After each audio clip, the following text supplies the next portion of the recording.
No, my father didn't fight in the wars. He was a navigator on a spice freighter. That's what your uncle told you. He didn't hold with your father's ideals, thought he should have stayed here and not gotten involved. You fought in the Clone Wars? Yes.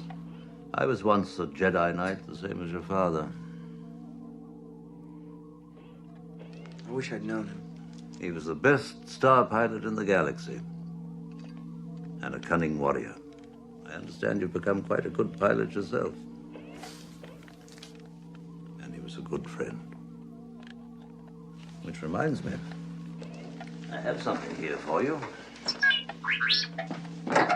Your father wanted you to have this when you were old enough, but your uncle wouldn't allow it. He feared you might follow old Obi-Wan on some damn fool idealistic crusade like your father did. Sir, if you'll not be needing me, I'll close down for a while. Sure, go ahead. What is it? Your father's lightsaber.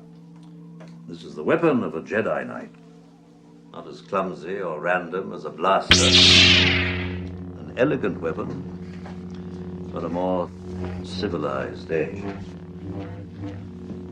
For over 1,000 generations, the Jedi Knights were the guardians of peace and justice in the Old Republic. Before the Dark Times. Before the Empire.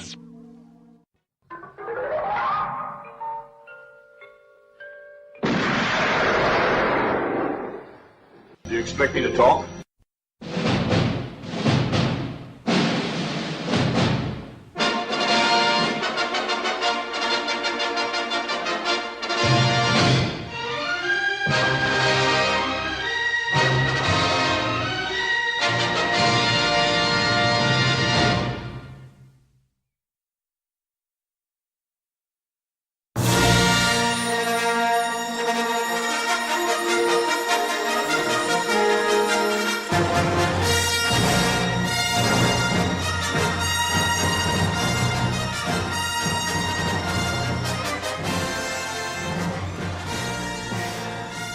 Hello and welcome to episode 87 of Do You Expect Us to Talk?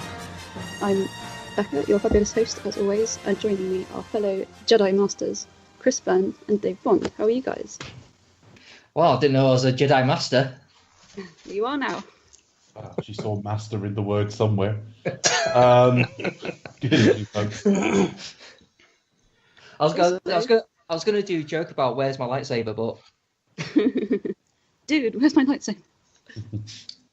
Oh, look, his shaft is purple. Oh dear. Must be a Samuel fan.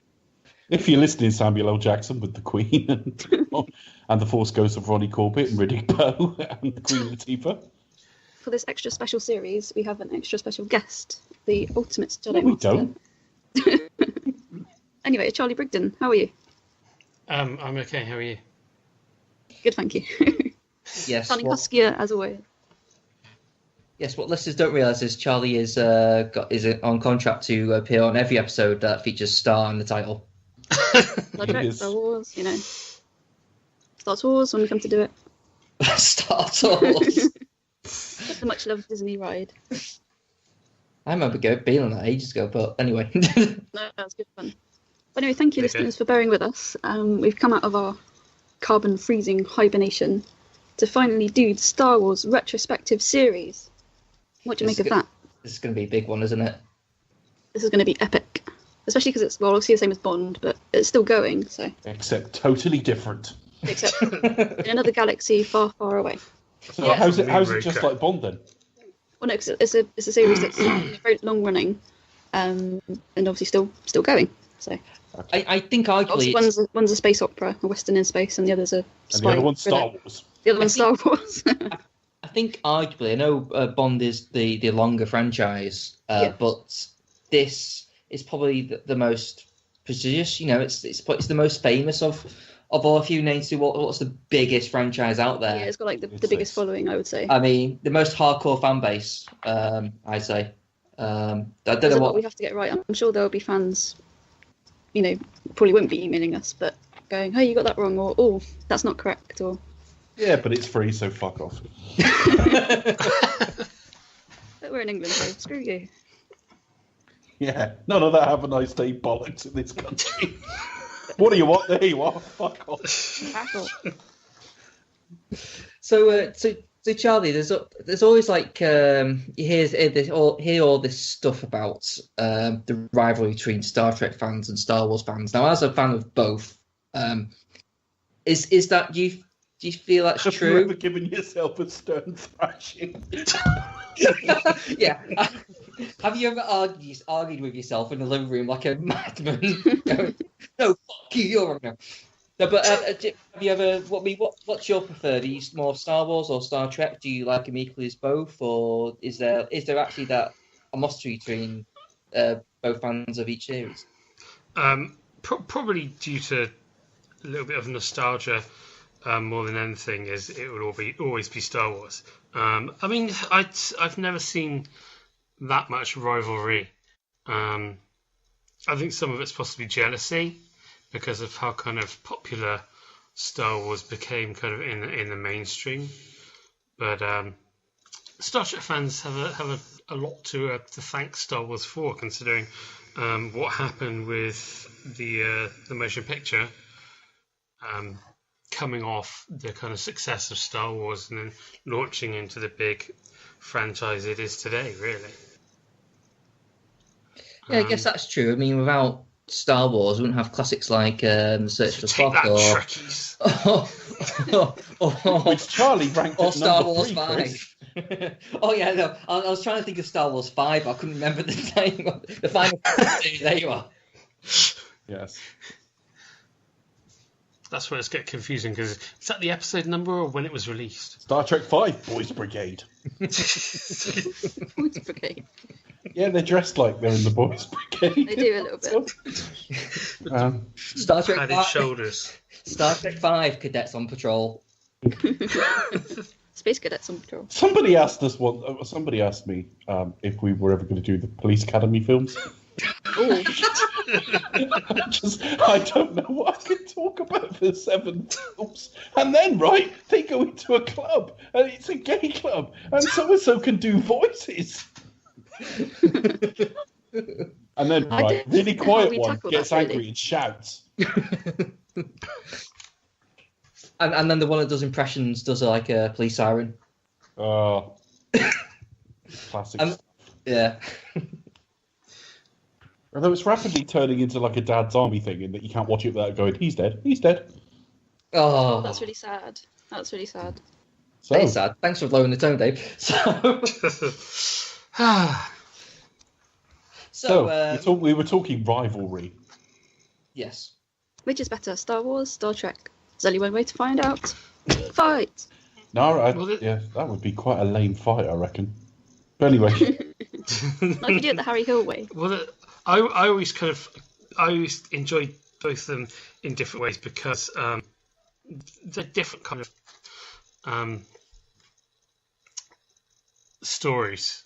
Star Trek is very kind of cerebral, and it's where it's always kind of the fantasy.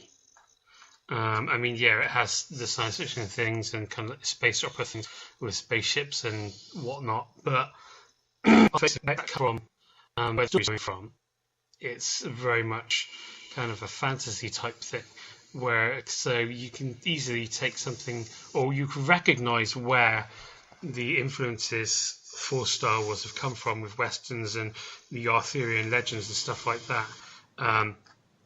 But if you tried to kind of take some of the stories of Star Trek and put them anywhere else, they wouldn't work, because it's all based around science fiction and how that genre works as a narrative. Yeah, I mean, Star Trek is when we say science fiction, we're not saying it's a logic it does, and there's a lot of what in it, but it is an extrapolation of a what if future. And the science in it, as much as there's way too much technobabble in the TNG era, and I admit that even as a TNG fan, they do at least try to have some in-universe explanation for how things work. How much sense that makes can vary, but at a very basic level, they could say, oh, well, that's roughly how it's doing that. Like warp, punches a hole in space, surfs through. That's effectively what warp is. Star Wars never really tries to explain, lightsabers, hard light, anything like that. And like I think Charlie said before, it's about princesses. There's a mentor figure who's very Gandalf, and it's got much more in common with things like Lord of the Rings than it would. It kind of takes its more like from a Star classical Trek mythology and classical storytelling. I tend to think it's just very, very lazy. I've seen videos over the years where it's gone Star Trek versus Star Wars, the rivalry continues, and it's like, well, the bits of it are set in space and they've got star in the title. Yeah, that's the rivalry. That's it. I think it's notable as well that Starman versus stars in their eyes. The rivalry continues. Stars in their eyes, the movie. That Star Wars went into a bit of trouble when it did kind of try and start to explain stuff like with the midichlorians and the rubbish like that, and kind of trying to take that magic away that in the original films was literally magic. Yeah, and I think as well you've got Star Wars doesn't suit what a trait George Lucas is not good at, in that certainly in the prequels he has the cast stand around and explain everything to each other. Yeah. And I think that's fine in some degrees, and the first trilogy has a bit of that. There's no doubt, but the more they stand around and just talk about things and then try and explain everything, you get into explaining things that either don't need to be explained or it's actually to their detriment to try to explain them. Yeah. There were other ways, we'll get to episode 1 obviously, but there were other ways to explain that Anakin was unusually force sensitive than just taking a blood sample. Yeah. It ruined it, to be honest. And to be honest, it's never been talked about in a single film since, and I don't think that's an accident. It's never even been mentioned, midichlorian count. So yeah, what about you guys with Star Wars? Becca, you were the only one of us born after the entirety of the first trilogy was done. Fun fact, folks. Amaze your friends. Some bird I listened to a podcast on. She was born after those films. But yeah, no, I think I'm the baby of the bunch. No, definitely. I mean, I'm certainly, a fan of the series. I perhaps wouldn't say my fandom level is as high as is for Bond, for example. But you've all grown up with these movies, and they, whether you like it or not, they do kind of inform upon your life and how you see things. I'm not. I wouldn't consider myself religious in any way, shape, or form. But there's sort of elements of the Force and things like that do kind of impinge upon your beliefs and how you see the world. So I think that's quite interesting. It certainly informs upon my viewpoint of the world as well. I'm a bit sort of hippy dippy in a way. But yeah, no, I grew up with these movies definitely. I remember my dad taking to see when they were reissued many moons ago. I went to the amazing Secret Cinema Star Wars a couple of summers ago, and for that was episode 5. So we'll talk more about that when we get to that episode. And yeah, it's just I think Star Wars will forever be up there as one of, well, I'm sorry, but for me, one of the greatest movies ever made. It's episode 4, 5, 6, probably one of the most important trilogy of films. Certainly in terms of, maybe not in terms of script, just purely. I don't think any trilogy is important in terms of script. Well, no, just in terms of for this film, certainly, episode 4, as we said, for the amount of Basil exposition that you get. But certainly in terms of music, it's certainly iconic. You instantly recognise John Williams' theme. Special effects, definitely. ILM. I think Ben Burt did get a special Academy Award for the effects. Just the amount of technological advances that were made, to make this film, and the fact that episodes 1, 2, and 3 couldn't be made until technology had caught up with where Lucas wanted them to be. Which is bullshit. We know how that turned out. Exactly. Yeah, we know how it turned out. But tell yourself, George. That's it, exactly. That's basically what Cameron's doing, isn't it, right now? James Cameron with Avatar. But at least with Avatar, you could at least argue they are all completely digital characters. Mm. But if you're going to make a precursor to the original trilogy, that has some similarities.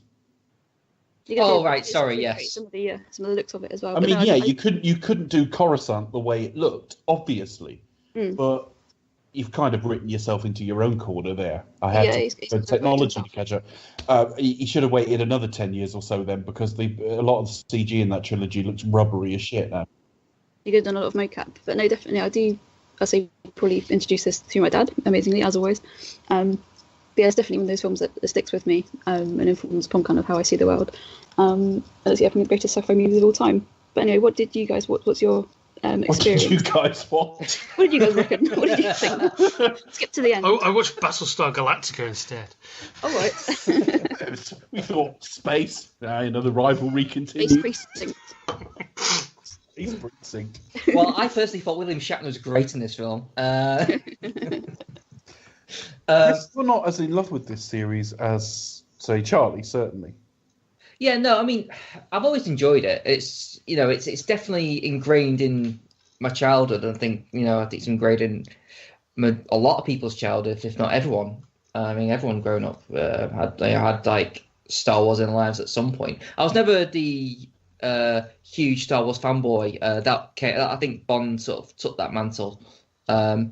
Probably largely because it was a odd thing, because I remember when I was really young, Star Wars being on, but when as soon as Return of the Jedi was syndicated on TV, that was the only thing that was actually on TV. The only Star Wars film that got showed. There was no Empire, no New Hope. So by the time I actually got to actually sit down and watch the new Star Wars, the other Star Wars films with a more kind of clear, mature, slightly maturer mind, where I can actually remember shit. It was actually when the special editions got re-released. So it was an odd thing, was that where like my only real childhood of Star Wars was basically Jedi, and that was the main thing I grew up with vague memories. But I always think the thing with Star Wars, I think what's testament to it is, I always think what it must have been like back in 1997, sitting in that cinema and seeing that opening shot of a spaceship coming across, firing lasers at another ship. Just thinking that had never been done before. That was the first time audience actually saw a moving ship. And it was that must have been like such an amazing experience, and to tie it to what essentially is kind of like a fun caper. It's kind of like a fun like action adventure space opera. I think everyone just like, oh my god, that was amazing. Can I have more of that, please? But yeah, I mean, yeah, it's. I think looking at it, it's you can pick your flaws at it. I mean, it's not like the best written film, as Becca alluded to, but that's part of what's endearing to it. It's kind of almost like the hammy like serials that it drew influence from. So I think it also looks very good for I don't know what the budget was. Was it? I imagine it was about $6 million. I was going to say, you hear different things in different places. The most widely findable figures in that, I reckon, if you looked around the internet at lots of different sources, you'll see that it was budgeted at 5 and came in at 8. But I've actually listened to the Lucas commentary. Now, Lucas is not the most reliable narrator, because you think, well, he said it, he must know, but he was talking like 30 odd years after the films were made. But he said it was budgeted at just under 10 and came in at 13. So okay. you see different things in different places, but we're not talking a massive budget.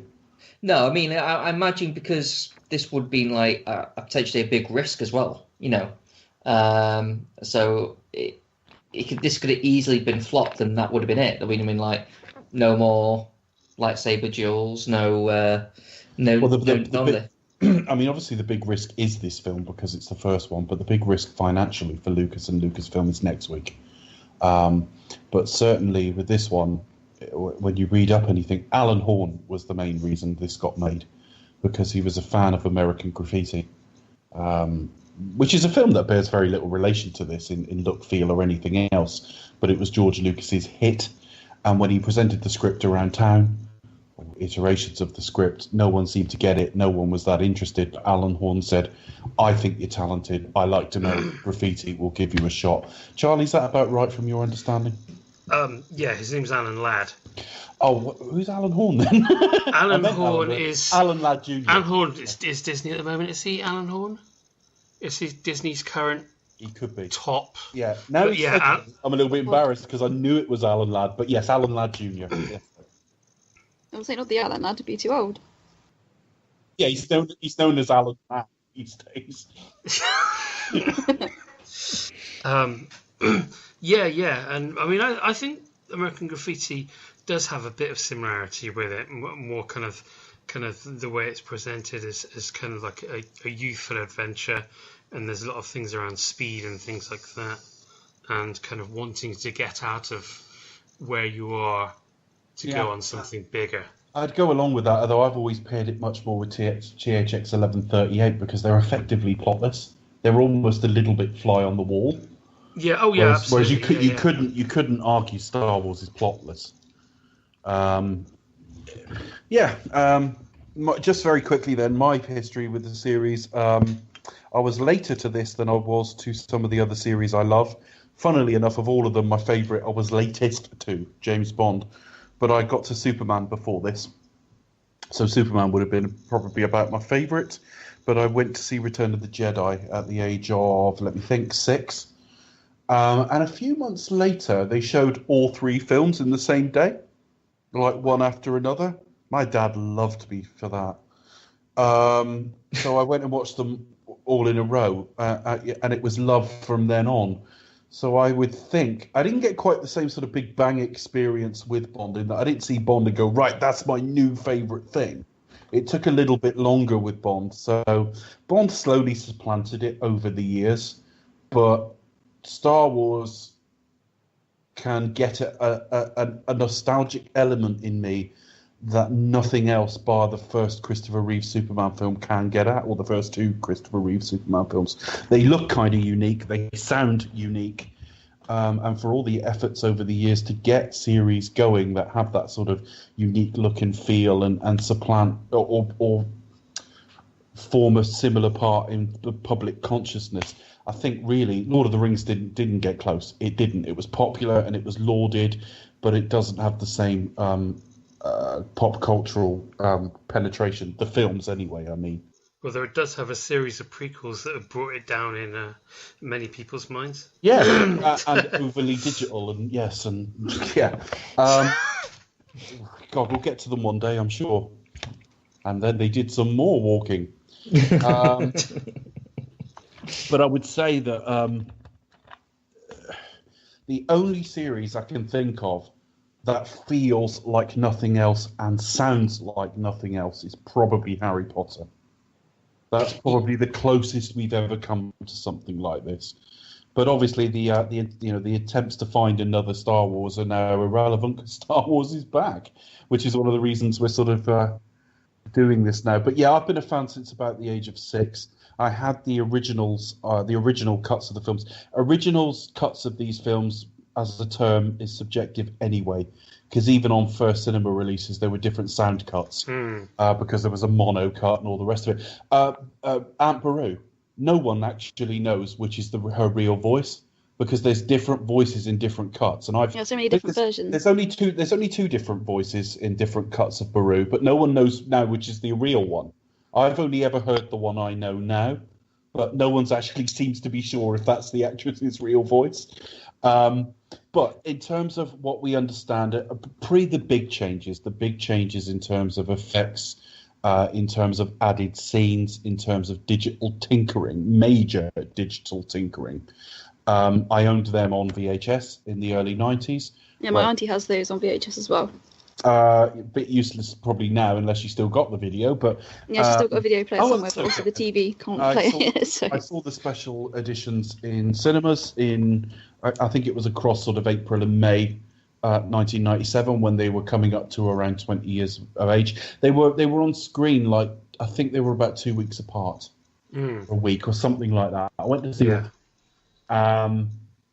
At the time, the digital tinkering didn't bother me maybe as much as it does now, but we can talk about that. And we'll talk about some of it tonight. I am aware of most of the changes. But when we say original cut, we're probably still talking about a cut that says episode 4 on it, and that wasn't on the original. So, again, you've got to be a little bit careful with that term. But I've been a fan most of my life. When I went to see the prequels, 1999, The Phantom Menace, we got it a couple of months after the United States. It's the last time that it wasn't at the same time. Or, well, now we even get it a day before. But, you know, we get it in the same week now. Back then, we got it in July when they got it in the traditional May slot. And word of mouth was bad. And I think I may even have read a novelization and found it really boring.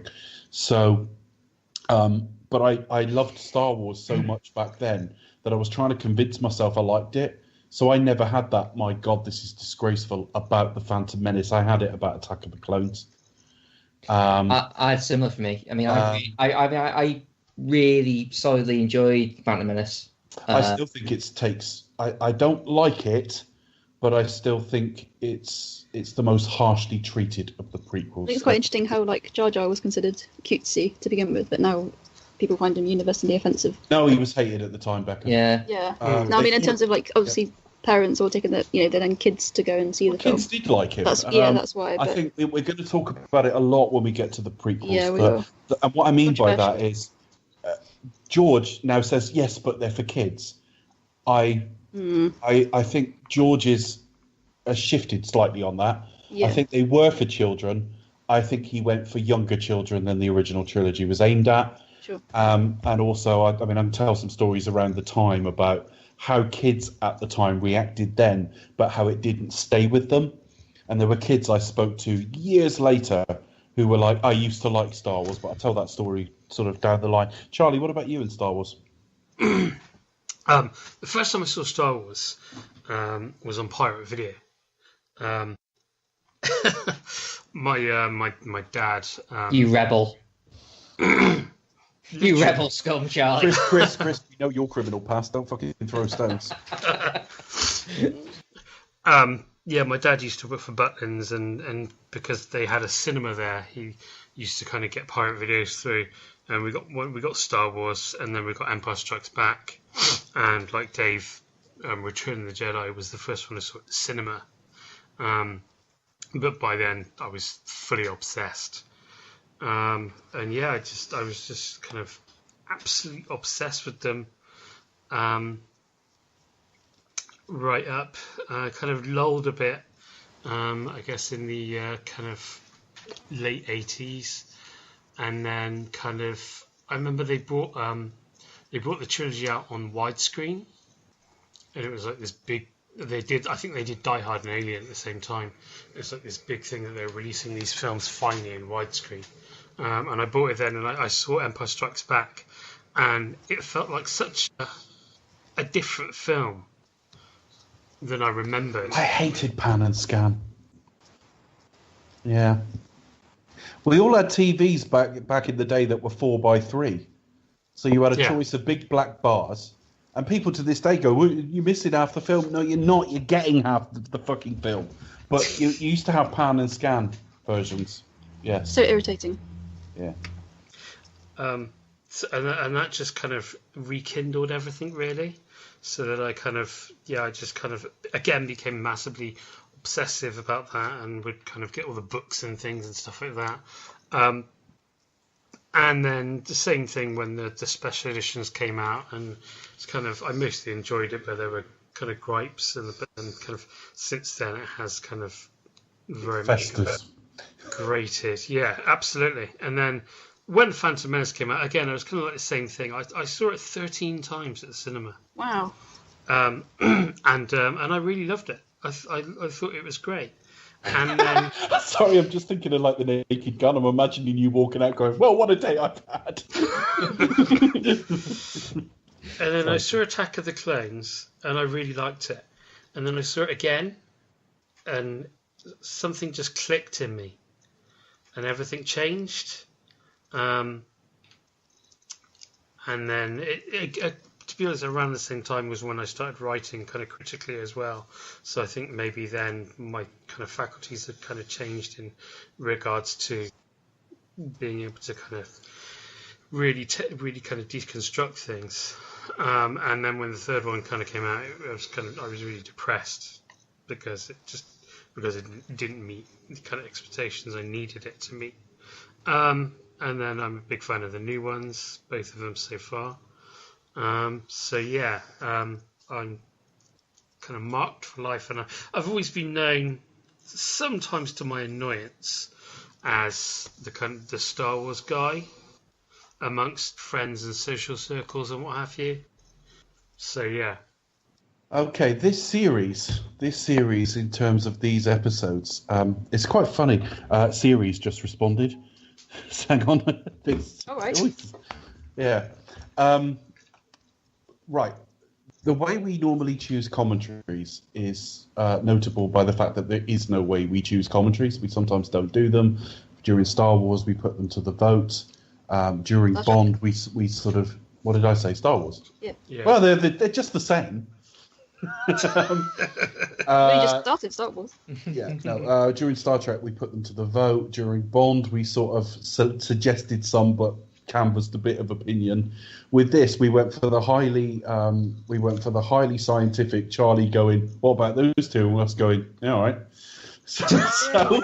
So we shall be covering the films in release order. We will pause at the end of the prequels, so after 6 episodes, to commentate on the 2 middle chapters, and likely to be in release order, so we leave a bit more distance between having to do Attack of the Clones twice. So, episodes 4, 5, 6, 1, 2, 3, commentary on 5, commentary on 2, and the 2 new films. Which means, Becca, tell us about tonight's. Tonight, listeners, as if you didn't realise, we are discussing Star Wars Episode 4. A New Hope, starring Carrie Fisher, Mark Hamill, Harrison Ford, Alec Guinness, Dave Prowse, James Earl Jones, Peter Mayhew, Peter Cushing, Anthony Daniels, Kenny Baker, plus many, many more. Written and directed by... through those names faster. Written and directed by George Lucas, scored by John Williams, and released in 1977/78, depending on where you live. Yeah, so its original release date is our current Twitter date of birth, May the 25th, 1977. So yeah, 40th anniversary. Yeah, which is one of the reasons we're doing it this year. Yeah, when 40 years you reach. Look as good you will. In my case, honestly, you will. Okay, so the first film is... It's an unusual film when you compare it to the rest of them. It's so straightforward. It's just a boy's own adventure. Yes, it's typical. It's the same with like Indiana Jones, for example. It's very much born of those kind of boys' own adventures, cliffhangers, westerns. It's essentially a western in space.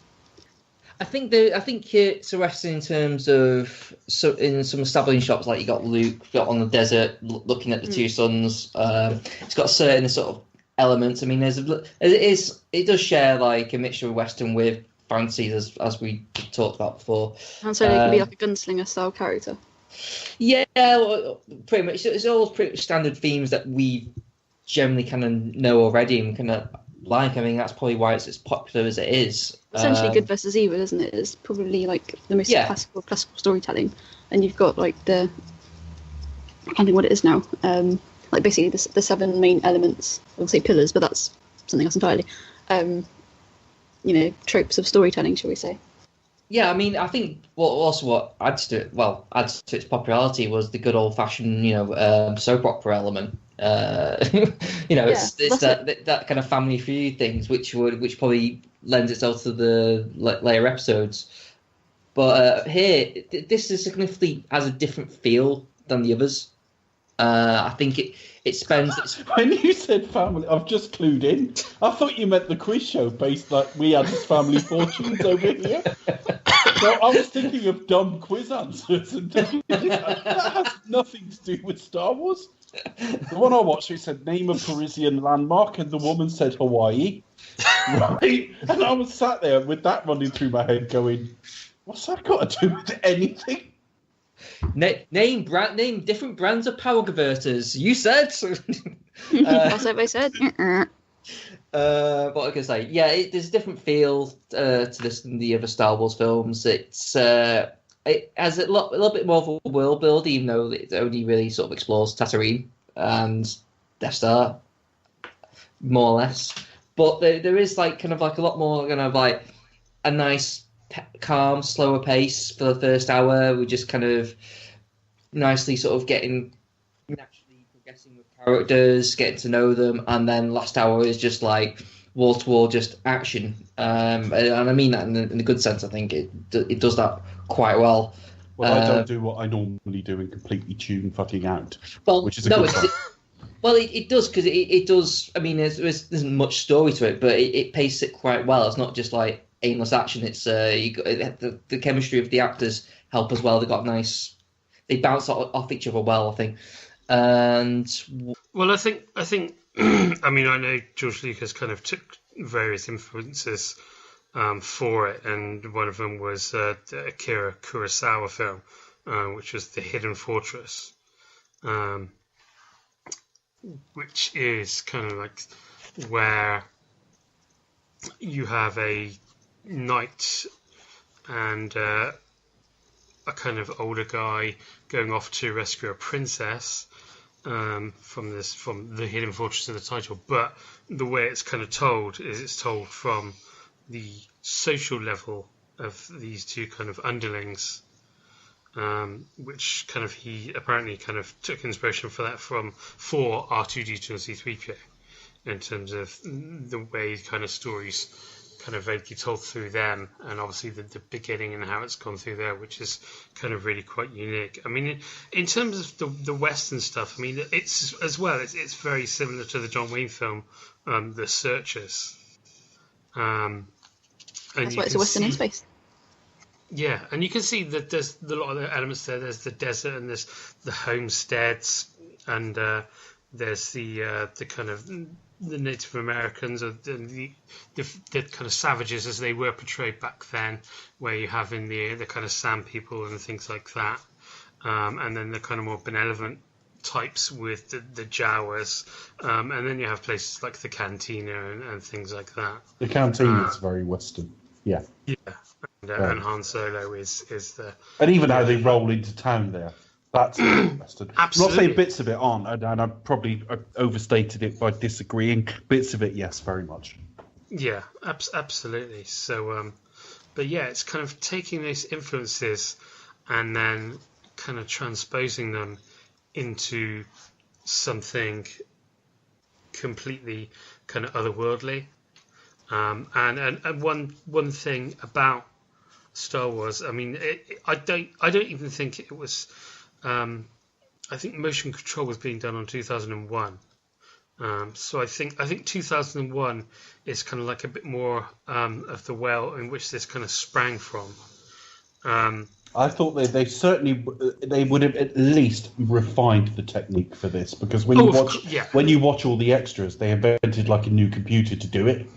Yeah. Oh, yeah. Because of the kind of speed of things, and that's the thing. The kind of speed of kind of a lot of the kind of things that happen in this film with the spaceships and things like that, compared to 2001, which is elegant and lovely. Absolutely, yeah. But also the design is so impeccable.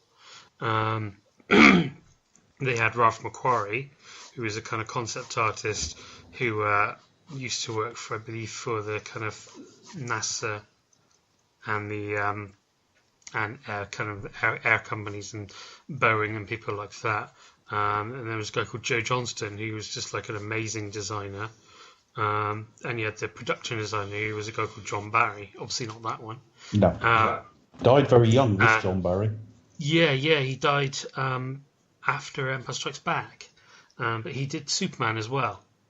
And one thing that has become very influential that Star Wars kind of, again, had been seen vaguely before, but Star Wars really kind of pioneered it more, is the idea of these ships, of these things that looked kind of beaten up and that looked a lot more real than anything that had really come before. Future.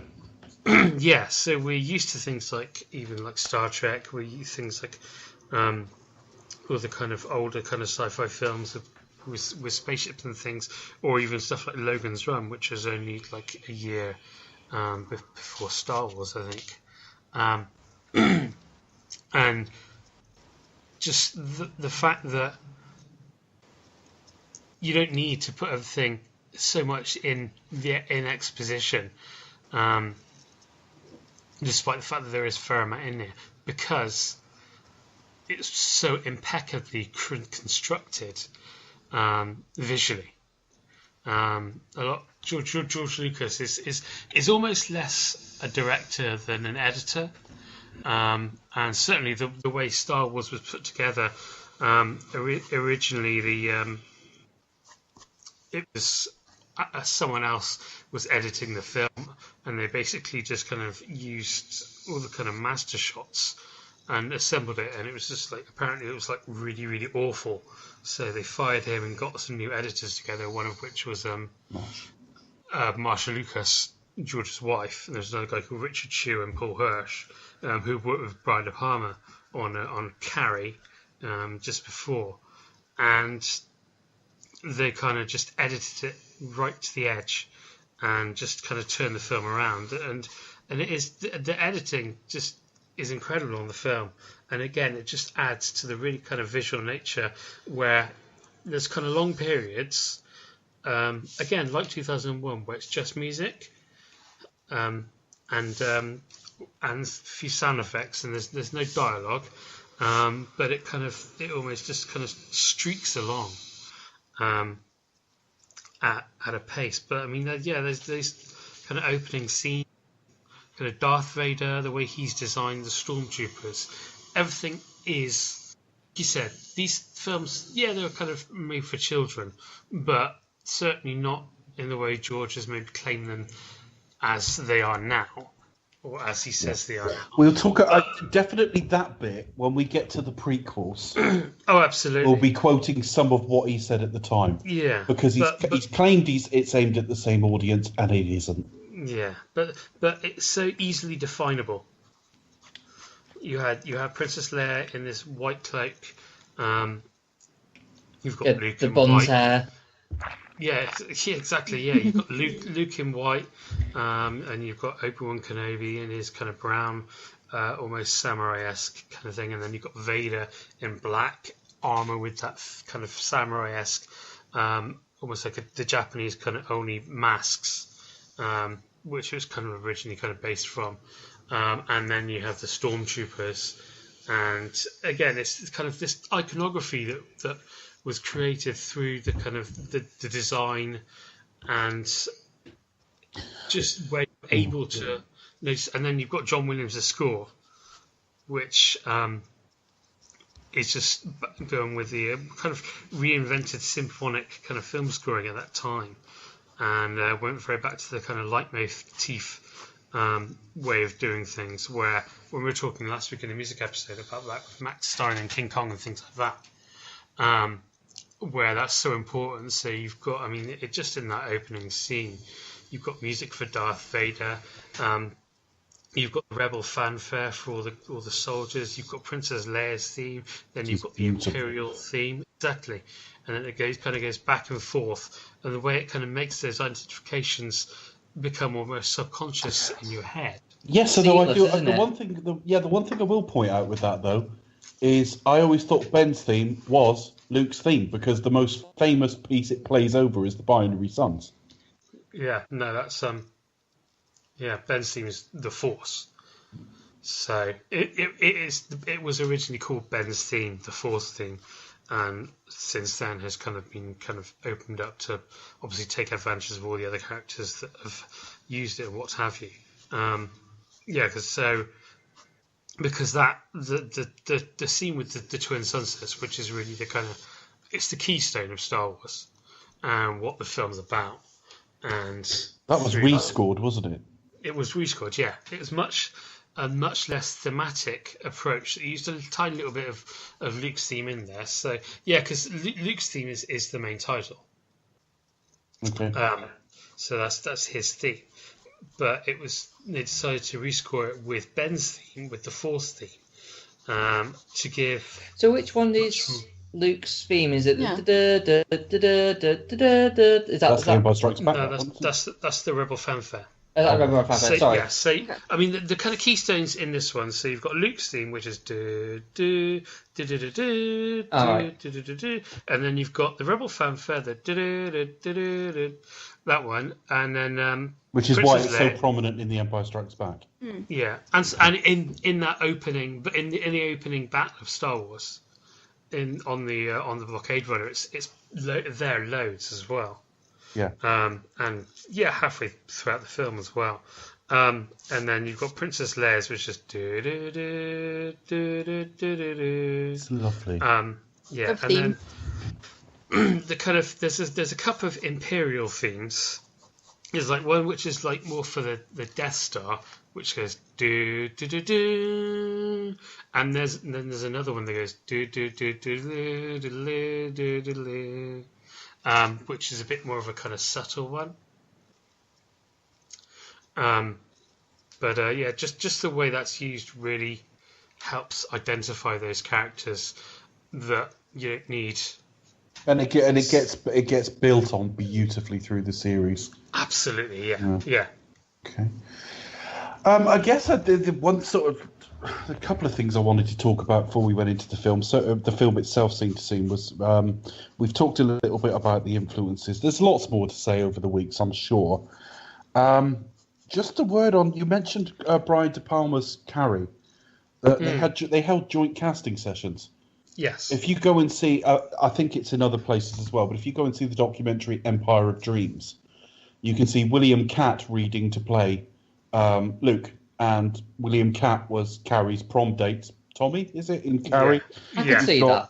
You've got... I think it would have worked just fine, actually. You had Kurt Russell reading to play Han.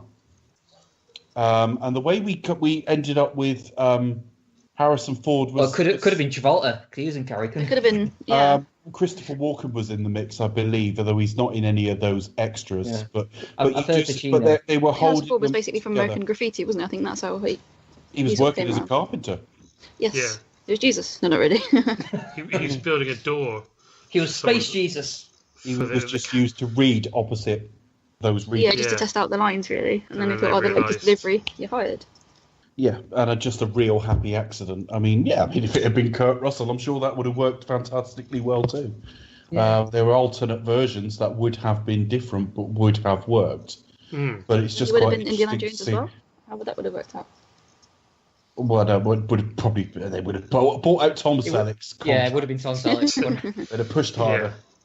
I mean, who knows? It might still have been Harrison Ford. You don't know how they're... In fact, the reason they were unsure about Harrison Ford for Indy was George Lucas saying, I don't want him to be my Robert De Niro. Yeah. So actually, if he'd not been in Star Wars, he'd have been more likely to have been in the Indy mix sooner, funnily enough.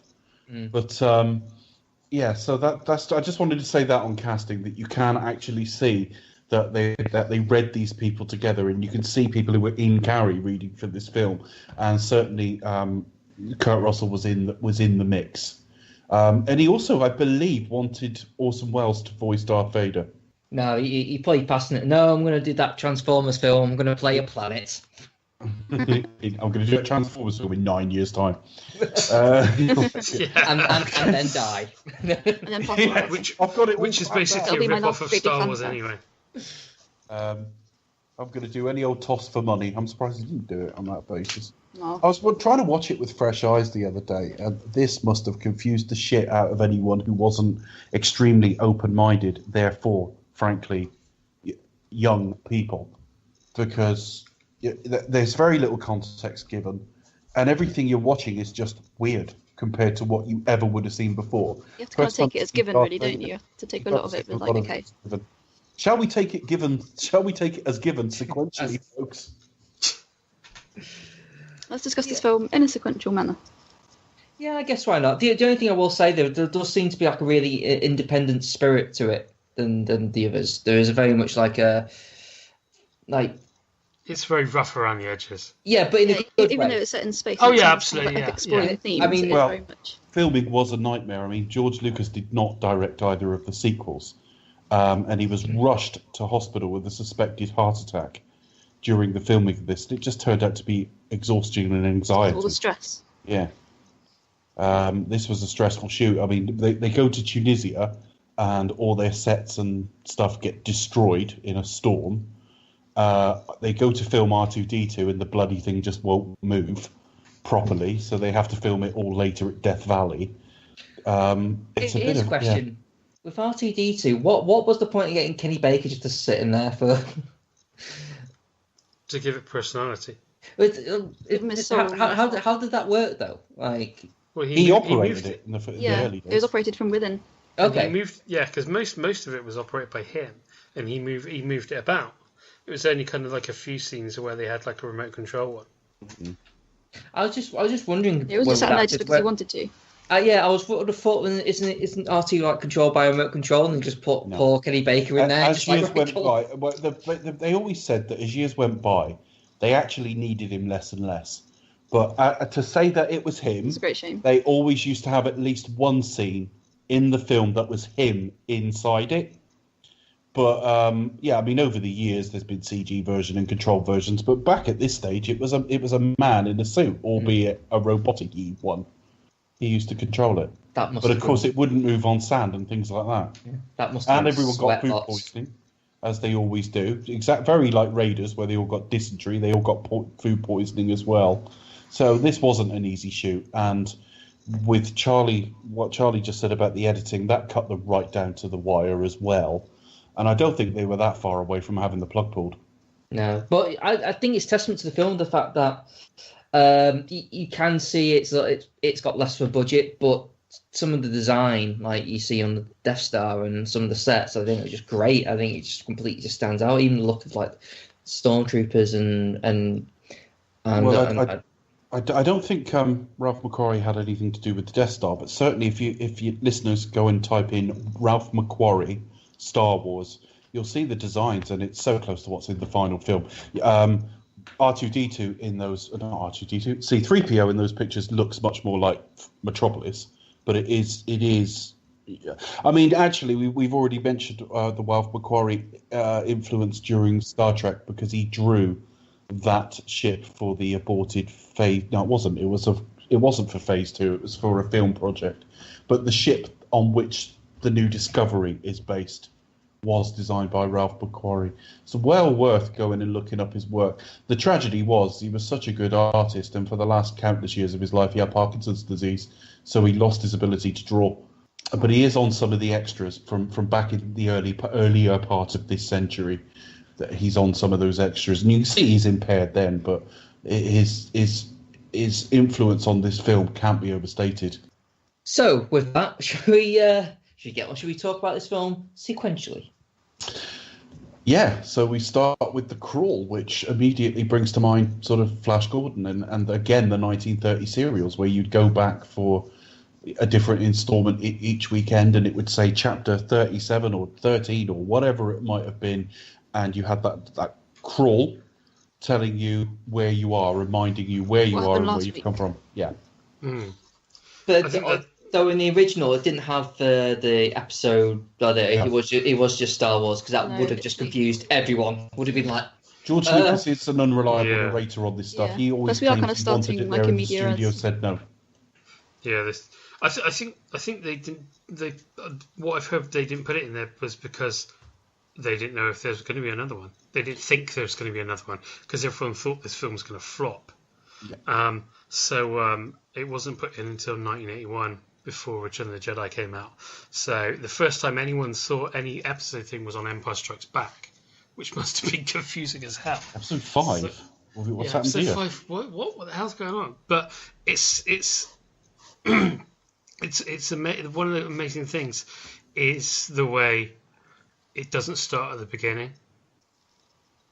That was the whole point. I mean, we're going to get it just throws you in. When you go to the prequels, there wasn't a neat 3 episodes before this all worked out. But the whole point was just to start, as Becca said, in medium res. Yeah, and kind of it's just an amazing effect. Yeah. Now, I'd seen Jedi first, which has kind of a similar shot at the start of it. This wasn't as mind-blowing by the time I got to it, but now you look back over your film history. The whole sense of scale, the how it's matted in with the sky and the planets around it. It has a realism to its look that you just weren't getting at this time.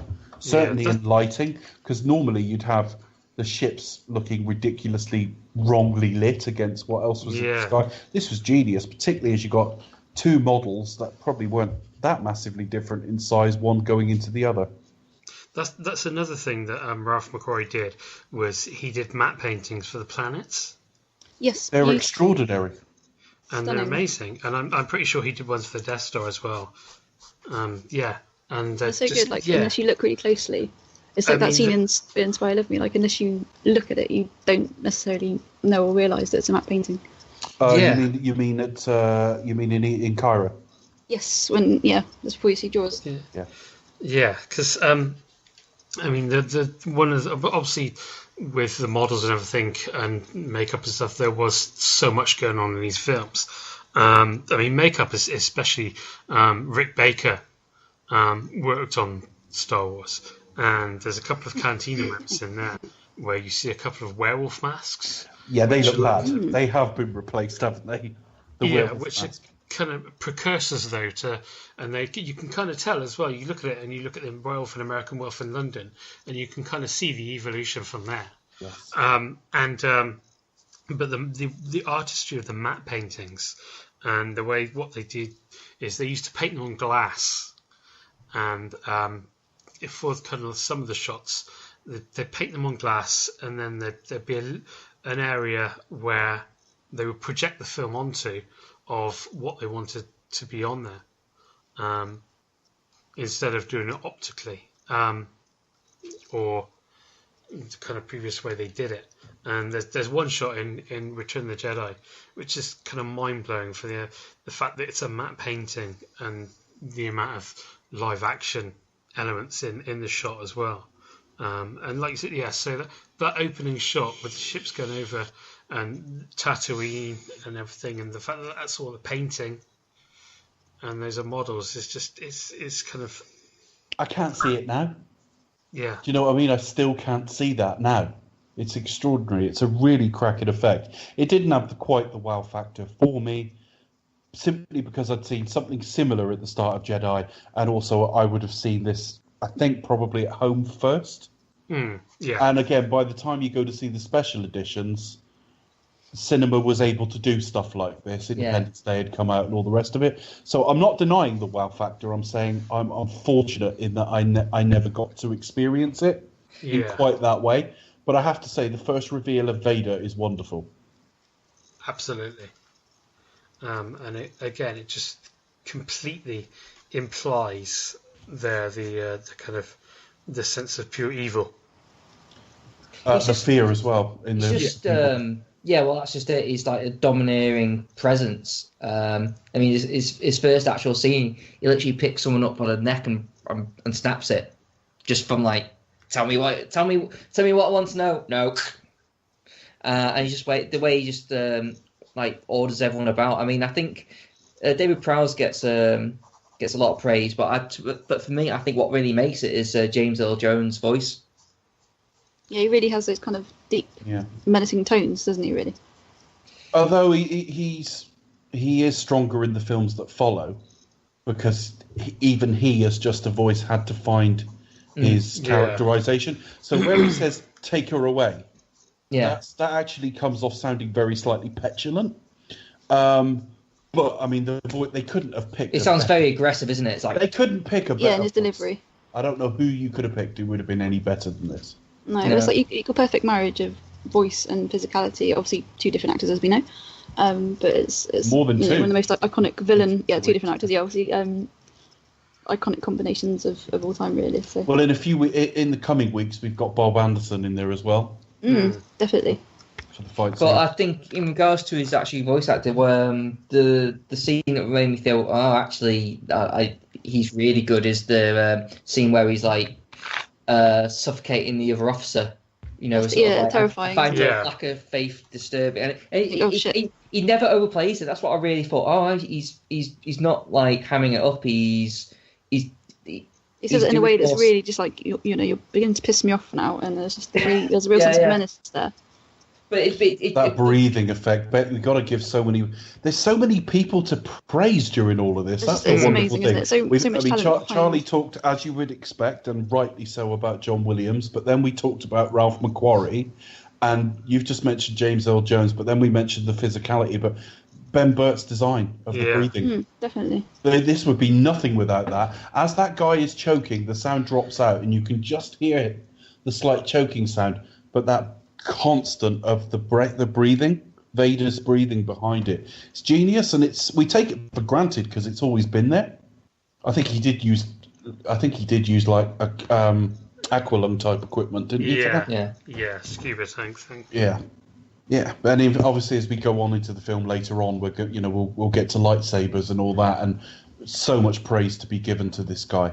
But they're ripping apart this ship to try and get plans for the Death Star. Yeah, we get introduced to the two droids, R2D2 and C3PO, and they're like wondering, oh no, what's going to happen? And then we see Leia. We see her hand, and then we do see her on a wider shot. Give R2D2 something in a dark corner. Sorry, I forgot we were unexpected to talk for a moment. We've gone a whole hour without any dick jokes. Oh, Becca! Well, it's gonna be just like the film is. It's gonna be sort of set up, and then just action. So we're all just like intelligent talk, just filth. Credits. Filth. And credits, yeah. Boobs. But yeah, no, they give. She gives R2 like, well, what is then known to be the plans, and they decide to go on an escape pod, and thankfully it doesn't get shot down because there's no life forms on there, which I always think of like that Family Guy. Yeah. Actually, go like, what are we saving with lasers? Like, you don't know the budget, Gary. I do. What are we on the piece rate? Yeah. If for some reason, if any listeners of ours haven't encountered the Family Guy Star Wars, go and seek it out. It's absolutely hilarious, whether you like Family Guy or not. I mean, chances are, if you're a fan of Star Wars and if you listen to us, you'll have that kind of humour, like Simpsons, Family Guy, things like that. Can't recommend it highly enough. It's so clever, and so not only funny. that, if you haven't got time to watch the films, they do it's actually cover the plot of the film. Yeah, it's a perfect shorthand. Yeah. Go and seek it out. Hilarious. Great kid, don't get penisy. don't get testy. That's what. It was penisy. Ladies and gentlemen, was it penisy? Oh, right. Yeah, don't get penisy. Don't get penisy. And what was the other line? I bet you couldn't stand to let a fat guy like me out of your sight. I like the one when Chris comes in and goes, "Are you a little fat for stormtrooper?" Or something along those lines. I think it's so funny. Yeah. To be honest, I just love the airplane quote where like Quagmire C3PO goes, and Lois is getting larger. But anyway, and Cleveland is R2 basically like, fuck this shit, just swearing all the time. Yeah, I was thinking that's what's missing with R2D2, just swearing. Actually, he could just be going effing and jeffing all the time, but no, it's just bloop bloop bloop. Yeah. Don't you know he ain't swearing? Well, that's it. Yeah. How do we know? He could be, could be filth. Yeah, he could be, a trooper, really. I mean, like, C3PO is like a little bitch, really. I mean, like, he's so annoying. I think he's so just a whiny. I was going to say piece of shit. That's a bit harsh, but he is a bit of a whinge bag. Let's face it. He is. That's it. Yeah, I would agree. But that's what makes him so endearing, though. The fact that he is. I don't know. I mean, I was thinking like, I kept thinking of this and Temple of Doom. I kept thinking if this was Kid Catchall delivering the same lyrics, it'll be insufferable. It's like, oh, I say R2, on all sorts, but moaning, complaining. He's just like, oh, shut up. It's a brilliant performance, though. I think, like Kenny Baker is 3PO. No, that's wrong. Is R2. R2 is, Can you imagine a really tiny C-3PO walking alongside this massive truck? Yeah, that'd be what we'd also get mixed up. Sure, this doesn't feel right. This doesn't feel right, no. Transpose the other two names. I know what I'm on about. Okay, so back to the plot of the fucking film for a minute. Yeah, they end up in the I'm desert. keeping order. Something's not right here. I'm not going that way. You go that way. She claims to be on a diplomatic mission to Alderaan. She is a princess. I think we're told she's a princess at that point. She is basically taken by the Empire because she won't reveal where the plans are. They're told to sort of rip the ship apart to find out. Now, it's now obvious to me that it's the plans they've put into R2-D2. But for years, I thought it was just the message. I don't mean in the whole... I mean, obviously, we know it is the plans because we find them from him later. But I mean, every time I watch the film afresh, it's not clear to me that the film is telling me that. But yeah, they put the plans in, and then they fire out an escape pod and land on Tatooine, which is a desert planet. And they both argue, and as soon as they land, they start arguing, go their separate ways, and then they both get caught by the same people. Pretty much, they get caught by. They basically get caught by. I don't know what you call them. They're kind of like Jawas. Yeah. I like they're called. I mean, they kind of go around sort of picking up scraps and selling them off, really, don't they? They were little buggers because obviously they had like. Little buggers. I assume it was short actors at the Secret Cinema Star Wars, but literally they will try to rob you. Like the amount of things they tried to steal from me and my friends that when they were just little gits. Basically, it was really fun. It was great fun to interact with them. Well, the actual Jawas. Really no, not actual. No, but obviously actors playing Jawas. I do think so. You know, I would hope it was short assaulted, actors, but it was all a laugh. Not real. It's fantasy. I would just all love the it as actors a playing his characters on the DVD. Becca Andrews, do you expect us to talk? Those Jawas are little buggers. Well, no, I just think it was really fun. I mean, we'll talk more of it because it was episode 5 that was screened. But it's really fun to kind of watch that film and then have that kind of live event. You know, obviously you get off with a just have that kind of like in front of you. I just think it helps it come alive really, and I just think it's a very magical experience. And I'm sure fans of Dirty Dancing would say the same sort of thing when they went to that event that summer. So I'm wondering if they're ever going to do Deep Throat. After Dark, Secret Cinema After Dark. All I took away from that was like it's okay to steal Becca's wallet as long as you're acting. Yeah. As long as you're a dwarf. Well, no, it's like it's really they managed to capture that sort of character like perfectly, and every actor when they try to inhabit a character, they have to kind of be true to that, don't they? So, but everyone did it really, really well, and it was just a great experience. But it was really funny. I'm just getting tips here. It's like, who was it who robbed you? I don't know, but he did me and Christopher Walken. Jabba number 1. This is little guy in a cloak. Yeah, but he was really good. He made a good impression and helped bring it alive. But luckily, well, it didn't actually rob, but there's obviously things that I didn't need. So, like I don't need credit cards. Yeah.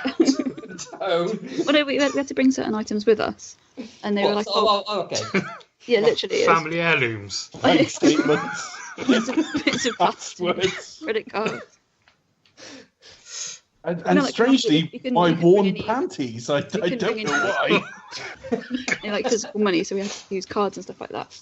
But no, it just helps to create, helps to kind of bring the event alive. That's awesome. This is not the film we're discussing. Oh, I know. I think it's interesting. You can chop this bit out. No, I won't. But like, let's spin on a bit. The thing I noticed, though, obviously we're going to have to talk about some of the changes as we go through. Most of the stuff of R2-D2 was shot in Death Valley, which is one of the hottest places on Earth, so they didn't have a much better time there. But the special editions have repeatedly changed the cuts and stuff over the years. Where I'm spinning on a bit far here, but when he's hidden behind rocks now, he couldn't physically have got in there. So there's lots of... There's the shot of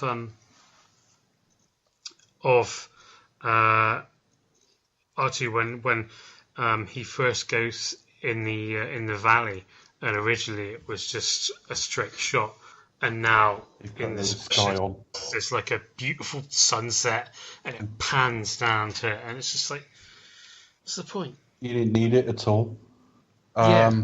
But yeah, so they end up both captured by Jawas and sold to Owen Lars. Yeah, we get introduced by to Luke, don't we? And then Whiny little twat. At this point, Just wants to go and hang out with his mates. Rather than I just want to go out and buy power converters. well, fuck you. You're going to do all the fun instead.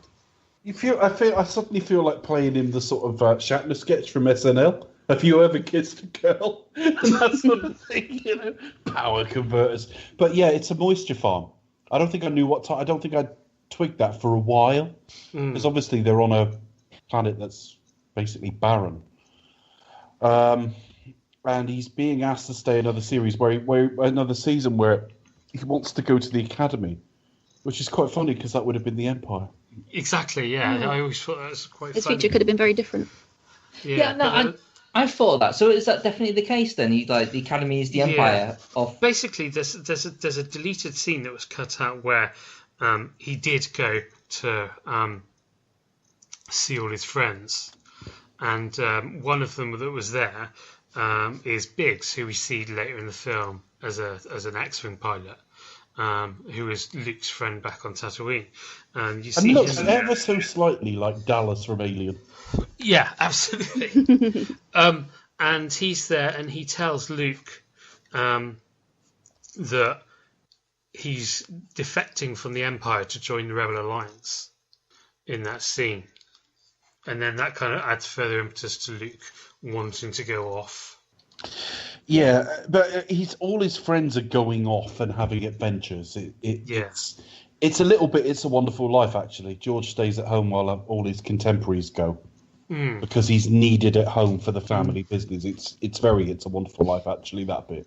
Because we don't actually get to see any of that stuff with like his friends and stuff going off. We only really get told that from him going like, but Well, I mean, I think you don't really need it. I mean, I don't think it would have done any harm to put it in, by the way.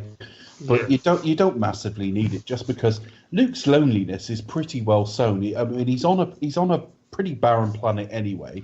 That's extremely flat and featureless, and he's living with a couple of middle-aged people who aren't his parents and show no levity. They're clearly staying quiet about stuff.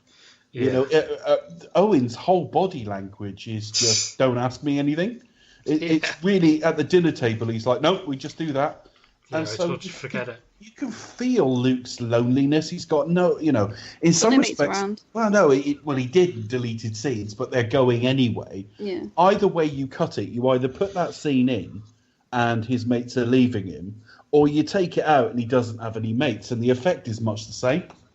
But there's also that scene between where he has his dinner and what have you, where you have him saying, "I want to submit my academy," and then he said, when he gets up and says, "That's what you said when Biggs and Tank left," and then you have Baru saying, "Most of it's gone."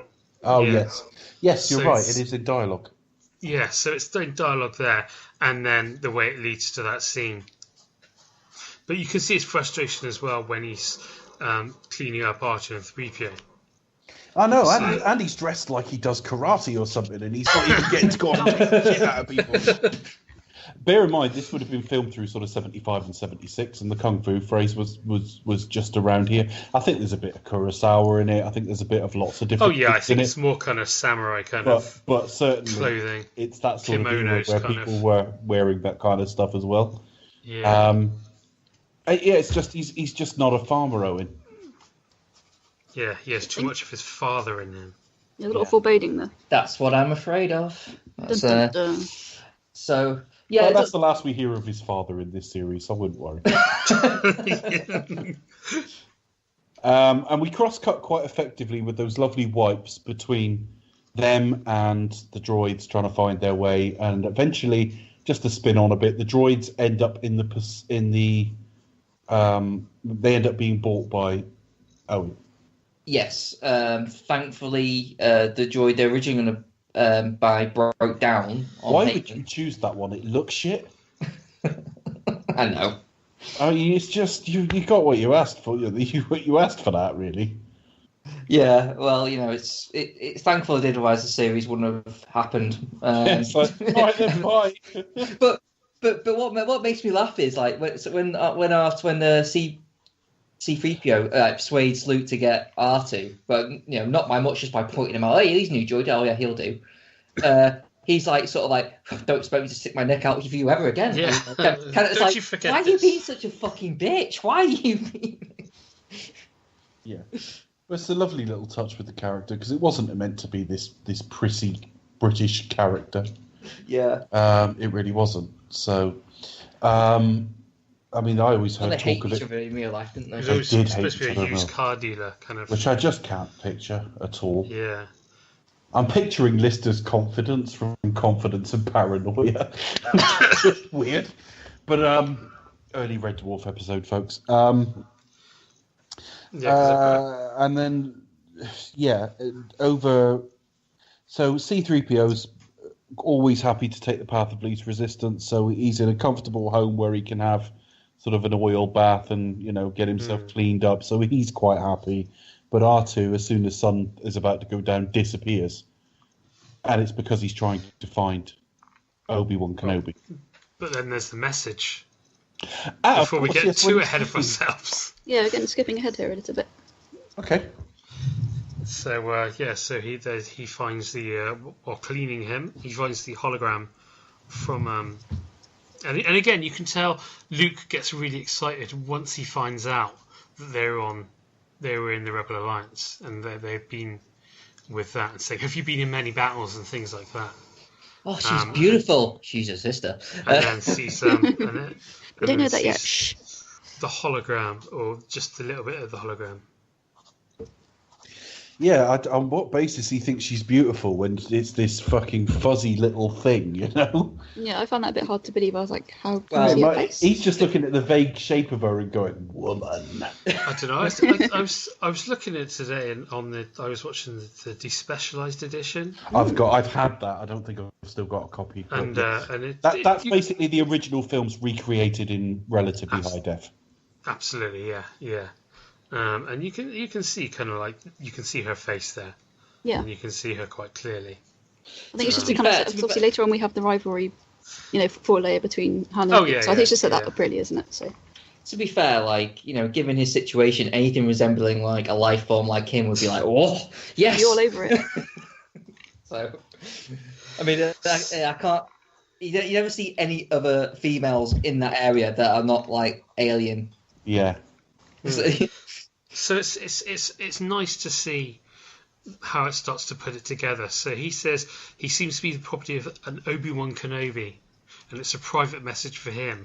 And then Luke mentions that when he's having dinner, and he said, "Wonder if he means old Ben." Yeah. And then going from there, and then Owen just kind of puts it off and saying he knew my father, and again anything.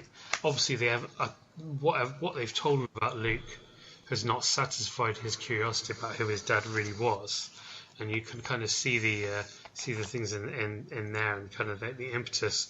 And then if I was Owen, I'd be off practicing my body language. Yes, I'd go to my room with a mirror, sit down in front of it, and practice answering questions, not looking like a shitty bastard. Yeah, not looking too miserable. Because all the way through, he's like, "I told you, stop it." So, yeah, he's probably just been asked every single day, and he's just like over the years now. He's just come like, he's like, "Oh, for fuck's sake!" Enough now. And then again, this is why C-3PO is so pissed off all the time, because R2 just decides to hightail it out of there on his own special mission to find Obi-Wan and deliver his message. So Luke and 3PO have to go after him and run into the Sand People. They make a really terrifying noise. Which is actually a rocked shot. That's I think I forget what the stuntman's called, but that bit where you do see him on the special features, but that bit where he's kind of like almost like lords it over Luke as he knocks him down. Peter Diamond. It's just I knew it was Peter, but I didn't know the surname. And actually, now you've said it, I don't remember that name, so maybe I never actually knew beyond Fun Peter. fact, folks. But yeah, they rocked that shot. The arm going up and down. He only did it once. No, that's Yeah. clever. And the way it just goes from that and then cuts to the next scene is amazing. And then there's the shot Dave mentioned earlier where why the fuck they did it, I have no idea. But where R2 hides in a little alcove of rocks and watches the Sand People drag an unconscious Luke and leave him and then start messing around with the land speeder. But in the special edition, there's all these ridiculous digital rocks in front of him that he could never have got through in the first place. And it's just like, why are you fucking doing this to us? It's so The thing is, as a quality of effect, we've come a long way. The rocks look like they were always there. Oh yeah, but he physically could not have got in there. No, were those rocks actually there? He could not fit in that small space. Whereas before, he just he hid in a little alcove. It was fine. Yeah, he had like a dark shadow, and it's like, well, that's enough. more That's enough all we for need to see. Yeah. And what's the point? What's the point? They weren't interested in him. They were only interested in his ship. Yeah. In his land speeder. Yeah, they just wanted speeder. Yeah. So there's no point, no story necessity in anywhere to that edition. No. I find that's the case with many of the ones that. Many of the changes. I mean, yeah. The worst thing about the changes is the changes where they fundamentally change a scene and change storytelling and the flow of the film, and there's a few of those. The effects ones, in principle, I think, well, if you want to go in and clean your bloody film up, fine, as long as you give us the original. Well, A, they don't give us the original, and B, many of the changes are now decades old themselves. Yeah. And they look terrible. And yeah, the kind of it's like, and then you have Obi-Wan coming who disrupts the Sand People. And again, the strange, scary noise that he gives off has been changed twice. That's been changed, yeah. What was it originally? Originally, it was just kind of like it was outtakes of Tusken Raider noise, Sand People noise. Okay, so it's like an impression of right. That kind of thing. It's more, if I remember right, it's more like a weird sort of. It's like a donkey sort of noise. People do an impression of donkeys. But it also looks weird how he's like, he looks very unthreatening, just flapping his arms around. He just looks like a crazy old man. He looks like sort of a inflatable wackery arm favour. And so the one that was in the original special edition in 1997 and possibly the DVD in 2004 is different than the one that's in the Blu-ray now. Yeah, it was really, to be honest, I noticed the changes less in the previous two. When the Blu-ray came out, they made it such a longer, odder sounding thing that it really stood out. When they did it for the Blu-ray, it was like, what have they done there? Whereas before, it wasn't a change that massively stood out to me. No. So then we meet Obi-Wan, and one of the things I love about Star Wars, the first film, is that people aren't sure how to pronounce things yet. So it's always Obi-Wan. Yes. Yeah, I noticed that. It's all very new, isn't it? So I've not heard that name for a long. And later Han Solo says Corellia instead of Corellia and things like that. Yeah. So I never picked up on that. Now, there's one change here that never ever gets mentioned as an undesirable change, and I fucking hate it. The establishing shot of Ben's home.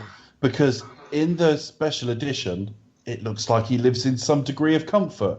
Yeah. In the original, it was just a little house, really. Yeah. And that's more appropriate for a guy living under the radar. He wouldn't have some fucking, it was almost like beachfront property last time. It wasn't by water. But in the new version, it's at the top of a nice cliff with a lovely view, and I don't like it. I wish they'd left that. There was no reason. And it wasn't until that was one of the changes I'd actually forgotten. And it's only when I watched the despecialized editions, I was like, that's much better. It looks much older and more tired, but that's the fucking point. Yeah. But yeah. And then it leads to probably one of the very iconic scenes of this film. In fact, I remember when the episode 3 teaser came out. Yeah. And it was a voiceover from him. And it's just like, oh, that's fucking perfect. Love this scene. I've always loved this scene. Very exposition heavy.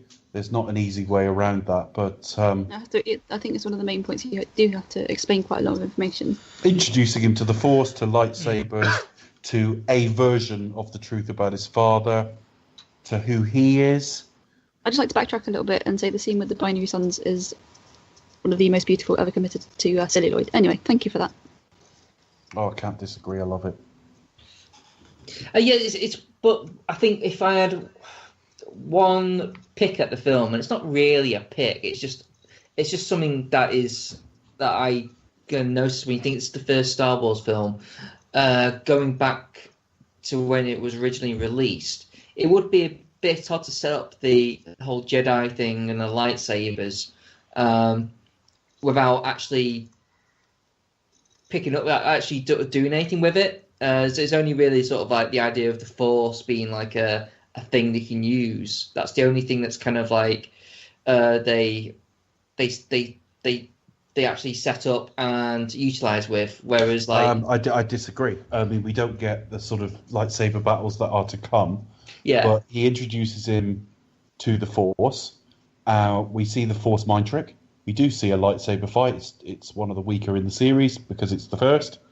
But we see a lightsaber fight, so we actually see the thing he introduced to Luke being used, although we don't see Luke use one.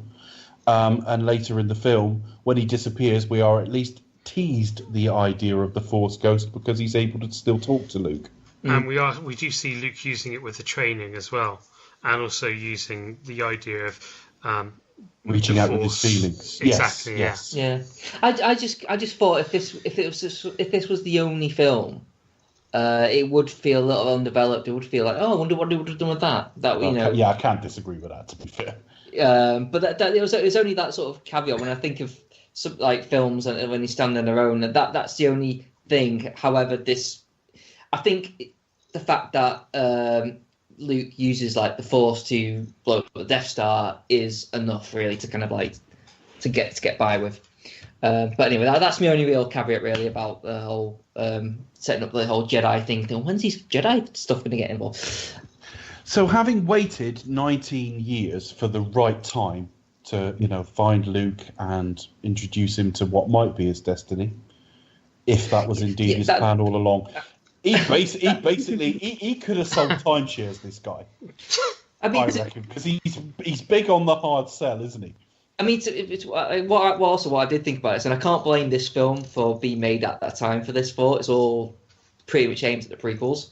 But why is it that Obi-Wan spent that whole 19 years or however long it was to not do anything with Luke to train him, and all of a sudden he turns up with R2-D2 and goes, yeah, it's like, where have you been all this time? I'm going to train you now. It's like, well, there's some story that's not been filled in there yet, but yeah.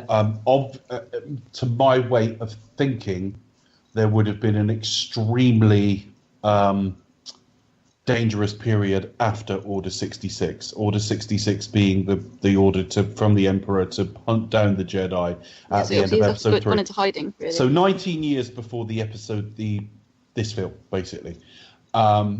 Now, there was a period of time where they were trying to hunt down the remaining Jedi. I don't imagine you'd want to piss around with the Force in that time. No.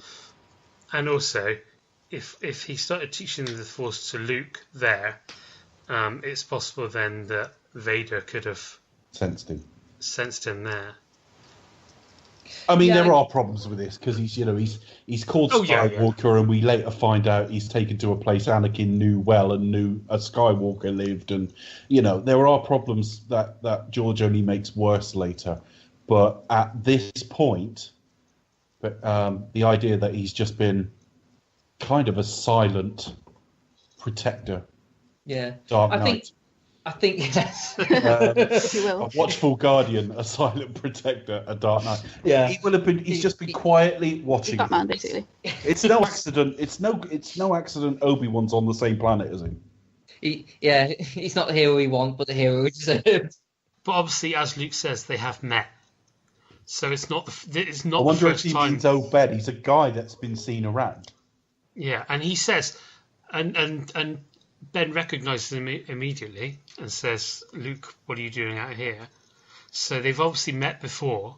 I'm laying on the floor. I'm conscious. What are you up to? Yeah. They have met.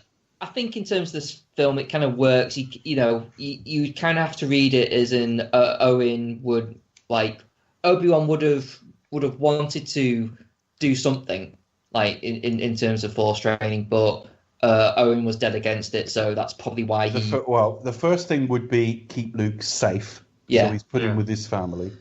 The second thing is, and again, this is a retrofit later, and I don't like doing that, but Obi-Wan has training of his own to do in that period. And the main thing is just to watch him, him develop, see if he does show Force sensitivity. I understand you've become quite a good pilot yourself. He's been watching him and he's been asking around. And it's okay. Again, later on, and you've got to think, because the same man's reused the idea, Anakin as a young boy is a particularly good pilot. Why? Because he's Force sensitive.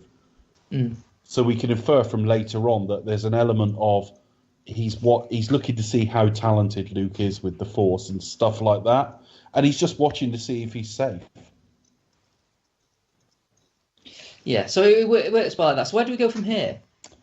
We go to isn't it? Well, it's where Ben sees the whole hologram. That's right. So we're introduced properly to Carrie Fisher. Yeah, and you realise he was a general in the Clone Wars.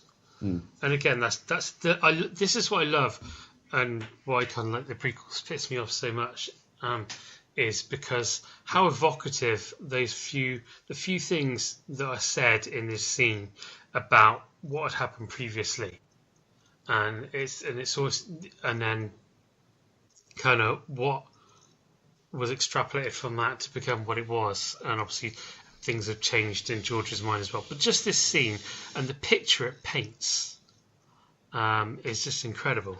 And I liked it as the idea of a time in a world we'd never see. Yeah. The fact is, if you're going to go on doing sort of numbered Star Wars episodes now, then to not have episodes 1 to 3 there would be odd. But in the context of this film, I never wanted the fucking prequels. Filling in, just to connect us the to this illusion, point. really, in a way. Yeah, I think so. I think Charlie's made a really good point there about that. But we've been introduced to lightsabers, introduced to the Force, introduced to the fact that there's a rebellion. We know that, and we know that they need to go and rescue this princess. Yeah, and the concept of the Jedi Knights as well. So Obi-Wan fighting in the Clone Wars and then telling Luke about who his father really was. I was a Jedi, the same as your father. He was a cunning warrior and he was the best star pilot in the galaxy. He was also a good friend. Just don't watch the prequels. Because it proves none of that. Except in one bit of fucking banter in a fucking... He was a good friend. I like the idea... Oh, sorry, no, go ahead. No, go on. No, I just think it's interesting, the whole idea of who was like Anakin basically, and stuff. It's like Jekyll and Hyde, isn't it? Obviously, the two separate entities, because Ben kind of speaks to them as if Darth Vader murdered your father, so as if they're two separate people. Yeah. I just think that's a nice touch. I know that's stating the obvious, but I just think it's a nice touch. Yeah, no, it's a great touch. It really is. And then when the hologram comes along and he says, "I need your help. She needs your help. I'm getting too old for this." And then Luke's like, "I can't do it because I've got work to do." That's your uncle speaking. And I think it's interesting as well that we're not. I'm trying to remember exactly where it is. I'm guessing it is in that part with her. But the Death Star's not given a massive amount of fanfare when it's first shown, because it's shown directly after that. Moment. Yes, it is. So, we've got we know it's something. We can self-evidently tell it's big. Yeah. Because and we know it's new. Yeah, we see a Star Destroyer going towards it.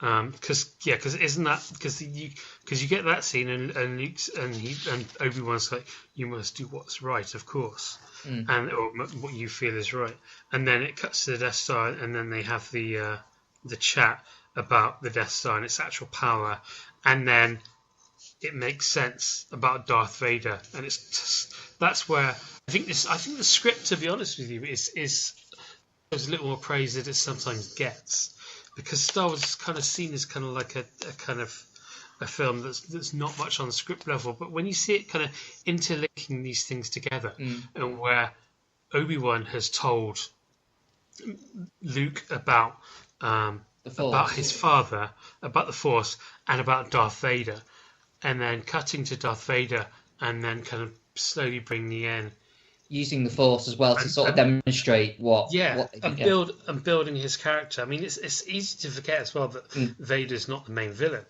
It's someone we haven't really kind of even talked about, which is Tarkin. Yeah, he really holds the purse strings, doesn't he? Holds yeah.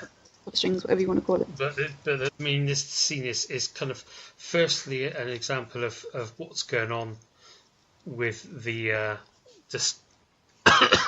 with the Death Star, and also how Vader works, and also this is where Tarkin says the Emperor has dissolved the Senate permanently. Yeah, that's quite ominous.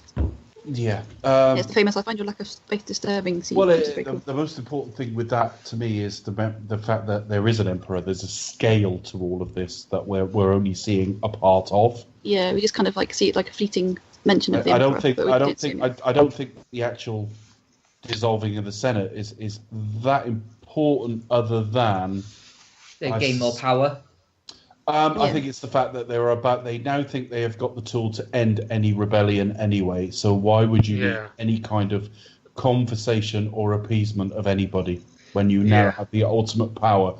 So it is relevant, but had they never said it, it wouldn't have hurt this film. Yeah, I just guess because it links back as well to where Princess Leia says, "I'm part of the Imperial Senate." Yeah.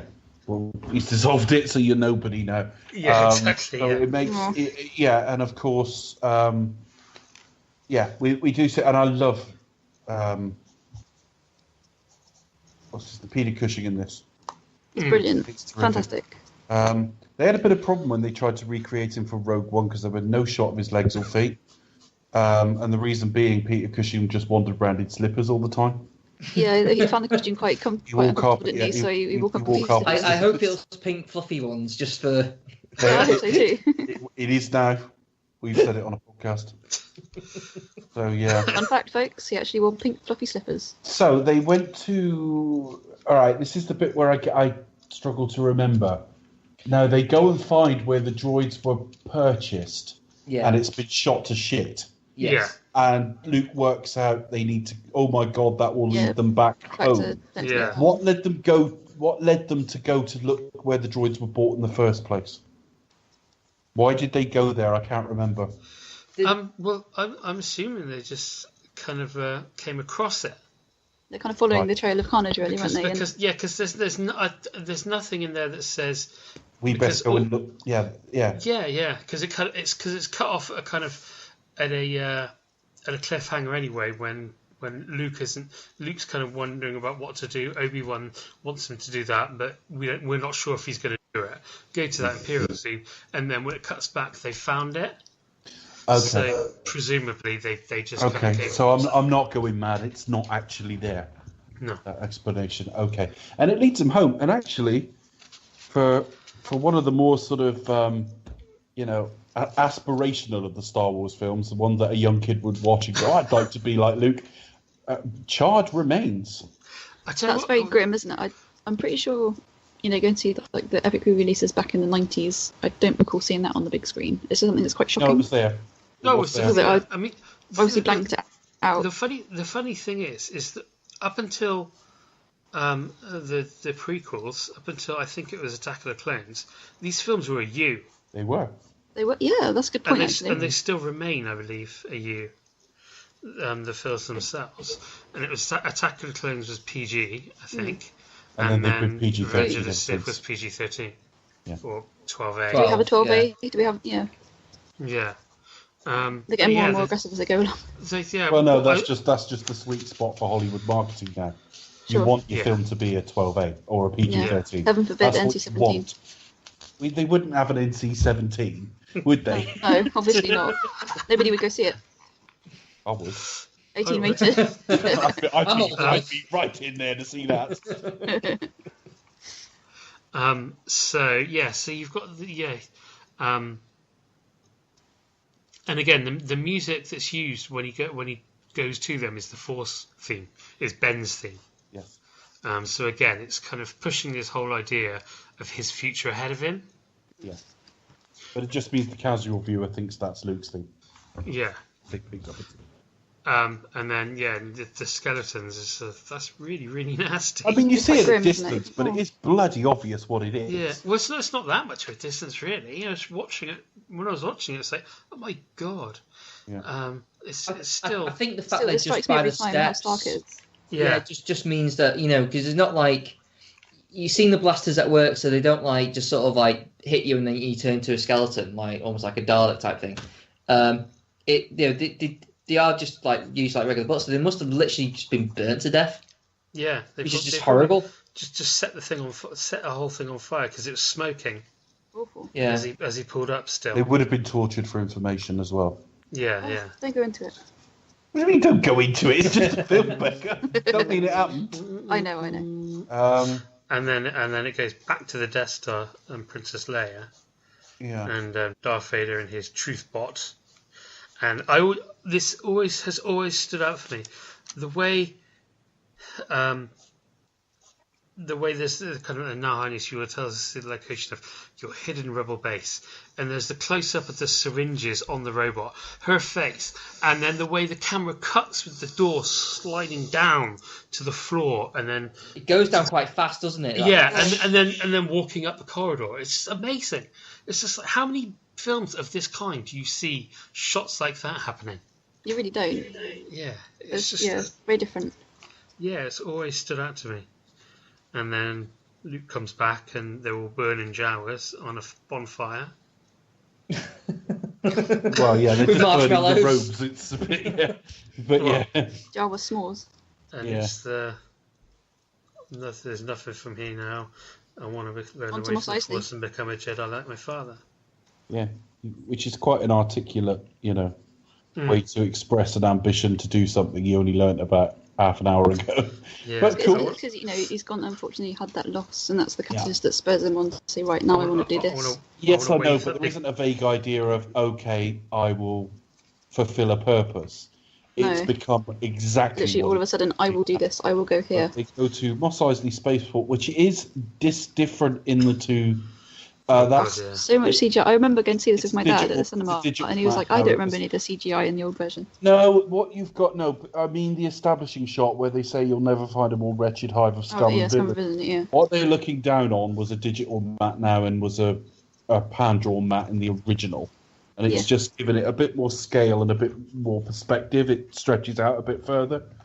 Don't There's too many creatures, too many people. It's so busy. Obviously, it's meant to be busy because it's a spaceport, but I just think, See, I always felt that by this point everything's a little bit in decline. Yeah. I think it worked to have it a bit of a fucking ghost town, with only a few sort of renegades and nasty fucking creatures around. that's I what makes think- it a hive of it Scum just and looks- Villainy, And it just looks terrible. It just looks like your regular like rough place with like fights happening around the corner and all kinds of shit going on. Really, it's not like Any of that drive-in. I didn't like it. And it's getting worse because they look rubbery. They look like early CG, which because they are comparatively. So you think they'll do another reissue then, where they just clean up the bad CG that they've done? No, I think they'll probably leave it as it is now. I wouldn't have thought so. Yeah, or just remaster the old one. I mean, the old ones really. Yeah, just do the old ones. That's what they need to do. Do the old ones. He can fucking. He can do whatever he wants. He can add Gungans to the scene for all I care, as long as he gives us the old ones in proper quality. Very few people consider the theatrical cut of Blade Runner to be Blade Runner anymore. The later cuts are seen as the film, and this theatrical was this compromised version that went out.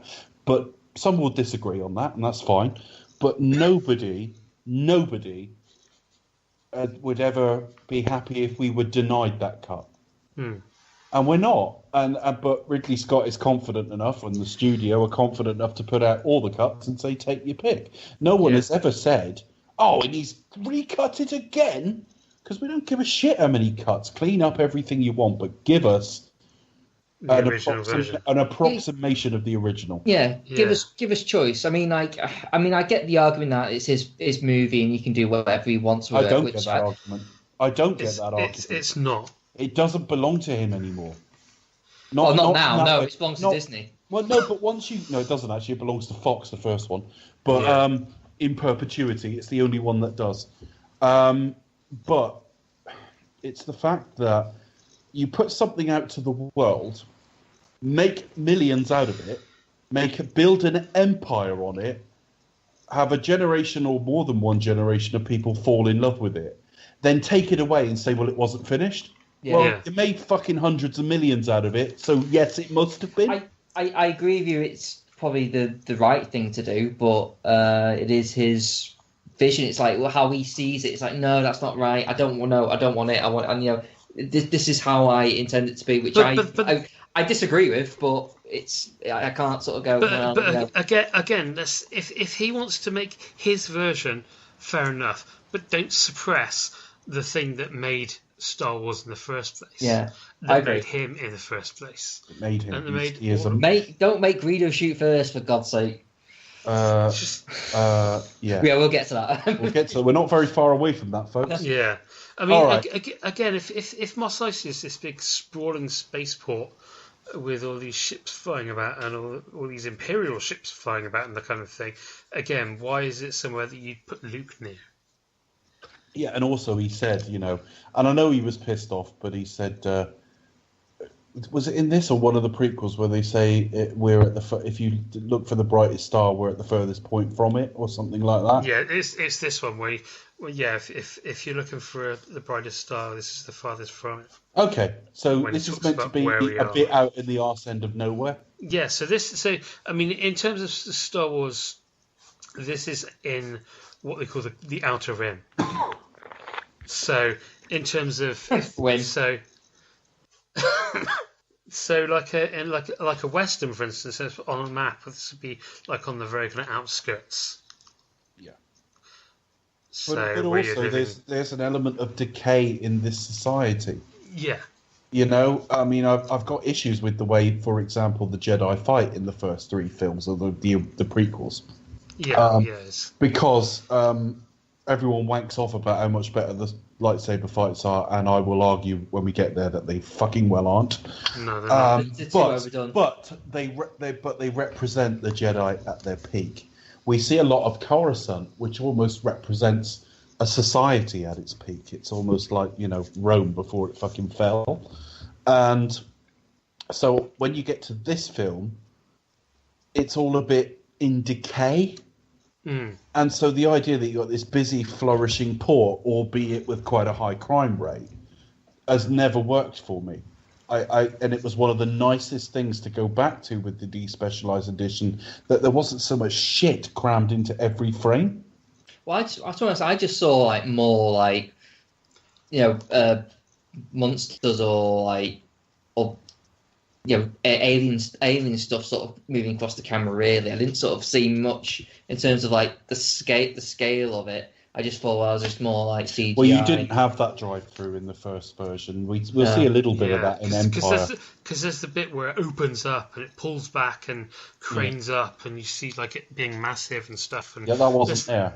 And there's a thing where there's a rebel transport half buried in the sand and all that kind of stuff, and you see an Imperial ship flying off and another ship flying off, and and it's just no. And then you come into the cantina where the kind of places that people hang around where they don't want to be seen. And you've got the frontier element with the stormtroopers, but you're stuck in the middle of a thriving city. Yeah. Yeah. Exactly. So you've got a couple of stormtroopers just hanging about, as you would do, keeping law. But also, whatever law that is, they're now actively looking for the plans as well. But, exactly. Yeah. So you've got and if someone wants to get off the planet, they're likely to go there. So it does all make sense. Yeah. The cantina sequence, again, it's something that by the time I got to it had lost a little impact. This was a big, big deal on first release of this film. So many different creatures in one place. I never really experienced it that way, but we do get all the Han Solo stuff, and we do obviously see it's quite a dangerous world Luke is in. Yeah, he gets picked on like straight away by someone who's been wanted in however penalty on 12 systems or whatever it is. But again, I always like that. What's it called? What? There's a sketch show where they just do like animation with toys. I've forgotten what it. Robot Chicken. Robot Chicken. Yeah, that's the one. The sketch they did with that was great. I don't know if anyone saw that. He's an architect. I saw. So funny. Is that where he's an architect? Yeah, he's an architect. Yeah. And he's obviously he can't communicate. Well, because the cantina scene was shot twice. It was shot once in England and it was shot once in LA. They picked it up in LA, and they got a load more people in there because Lucas. They didn't have enough creatures, creatures, wasn't it? That was the complaint. And they didn't have enough. One of the things they did is that alien, which was originally called Walrus Man, or it was a figure, and his name's Ponda Baba.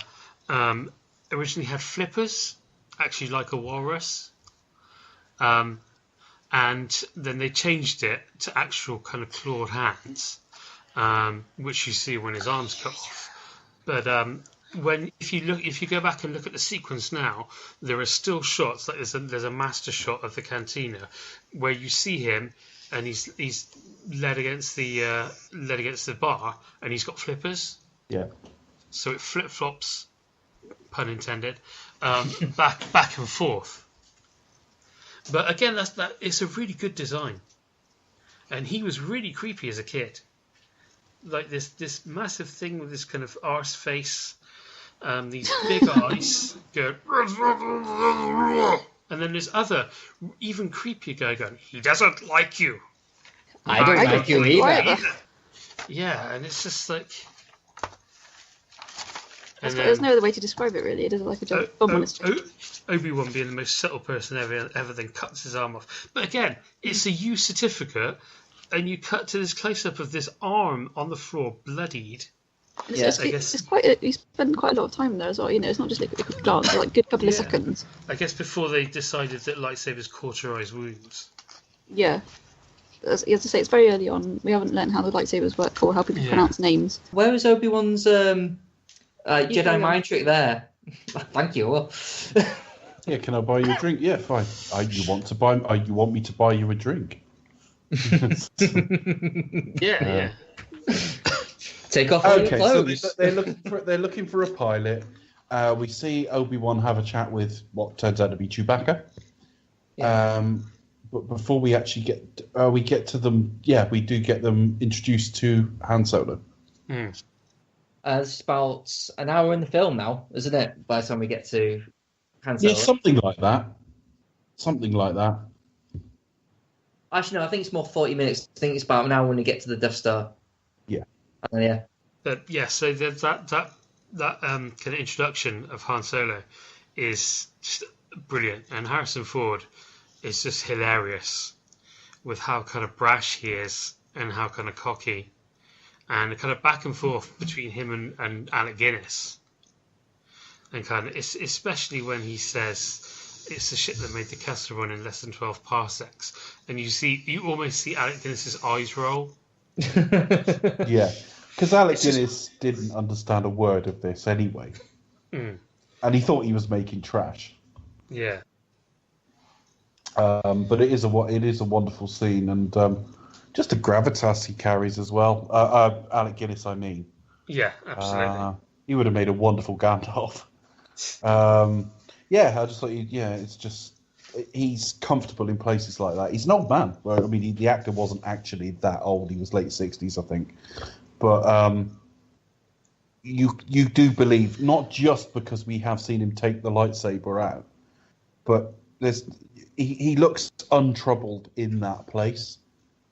That relaxation when you think of martial artists when they know they're safe because they've got the skills to defend themselves. I always felt like Alec Guinness always looks quite at home in there. Yeah, and that sort of Zen kind of it's that kind of what how Jedi should be, like completely just like numb to everything, just calm, reasoned, and like a voice of authority, but in a calm tone, you know. Absolutely. So, just to spin on a little bit, they end up making an agreement for 17,000 when it was going to be. He was asking for 10. Is that right? 2 now and 15 when we get there, or something like that. Yeah, it's not much of haggler, is he, Obi-Wan? No, it's really not. Yeah. Well, I think he knows that Princess Leia's got tons of money, or Princess Leia's dad's got tons of money, and so he knows he's going to be able to pay him. So we might as well give him a. So that agreement is made. They've got to meet in a certain docking bay. We've been introduced to like an upright walking dog. So again, in 1977, there were people who go, "What the hell is this?" And we get the Greedo scene. Now, Han shot first. Well, Han only shot in the first one. Han shot first is a slight misrepresentation. Yes, it's only a very modern thing, isn't it? Greedo has a gun. He's got a gun trained on him. And in the original cut, Han quietly gets his gun ready and fires before he can be shot at. Greedo never gets a shot off originally. Then in 97, they changed it to some kind of Greedo shooting first and Han doing this weird CG head movement to get it out of the way. Horrible, doesn't it? It looked horrible in the 97 version. It's not perfect now, but what we've got now is a million times better than what we had in the first special edition. I think it just happens quicker, doesn't it? They've brought it closer together, the two shots, and Greedo bizarrely misses, but it just doesn't work. It's more than anything else, it doesn't work. And as much as you now say Lucas going back and realizing his vision, I think it's a much older man with kids of a certain age at that point, going back to it and wanting to soften Han. I don't think he's realizing his 1977 vision. I think he's fundamentally fucking changing it. Oh yeah, definitely. I mean, obviously he's changed his mind on it, and it's not. He's claimed it was. I've heard him claim it was always meant to be that way, and I call absolute bullshit on that. Yeah, I didn't quite believe that.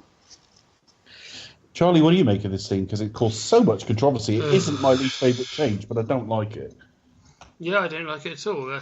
I mean, I guess I've got less problem with him actually shooting first than I love the way the original scene was conceived and edited. Just the way... The constant, he's readying his gun and we get little shots of that. Yeah, and he unclips his gun belt and then slowly... if you want Greedo shooting first to make Han more of a sort of reaction, therefore not a cold-blooded killer, you wouldn't have all those shots of him readying his fucking gun. It doesn't work. I mean, I watched the original as well today as well. So I watched both the special edition and the original one, or at least one I could find.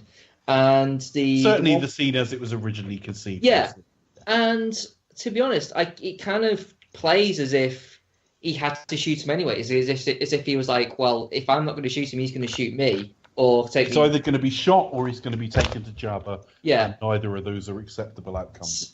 Yeah, so it's... Because Greedo's a bounty hunter, just to explain. Because that's going to impact on the next scene we come to in the special edition. Yeah, so it doesn't make... So there's not any real need to incorporate that. You kind of get that from the entire film, from the scene itself. But also, I think what enrages fans a lot more, apart from how horrible it looks, is what it actually takes away from the character and what it means to the rest of the story. In terms of the fact that it's a significant character trait that he is that rebel, he is that kind of that selfish. And just another day in a Tatooine bar. Yeah, you know what I mean. He really just throws some money down on the bar as an apology, and off you go.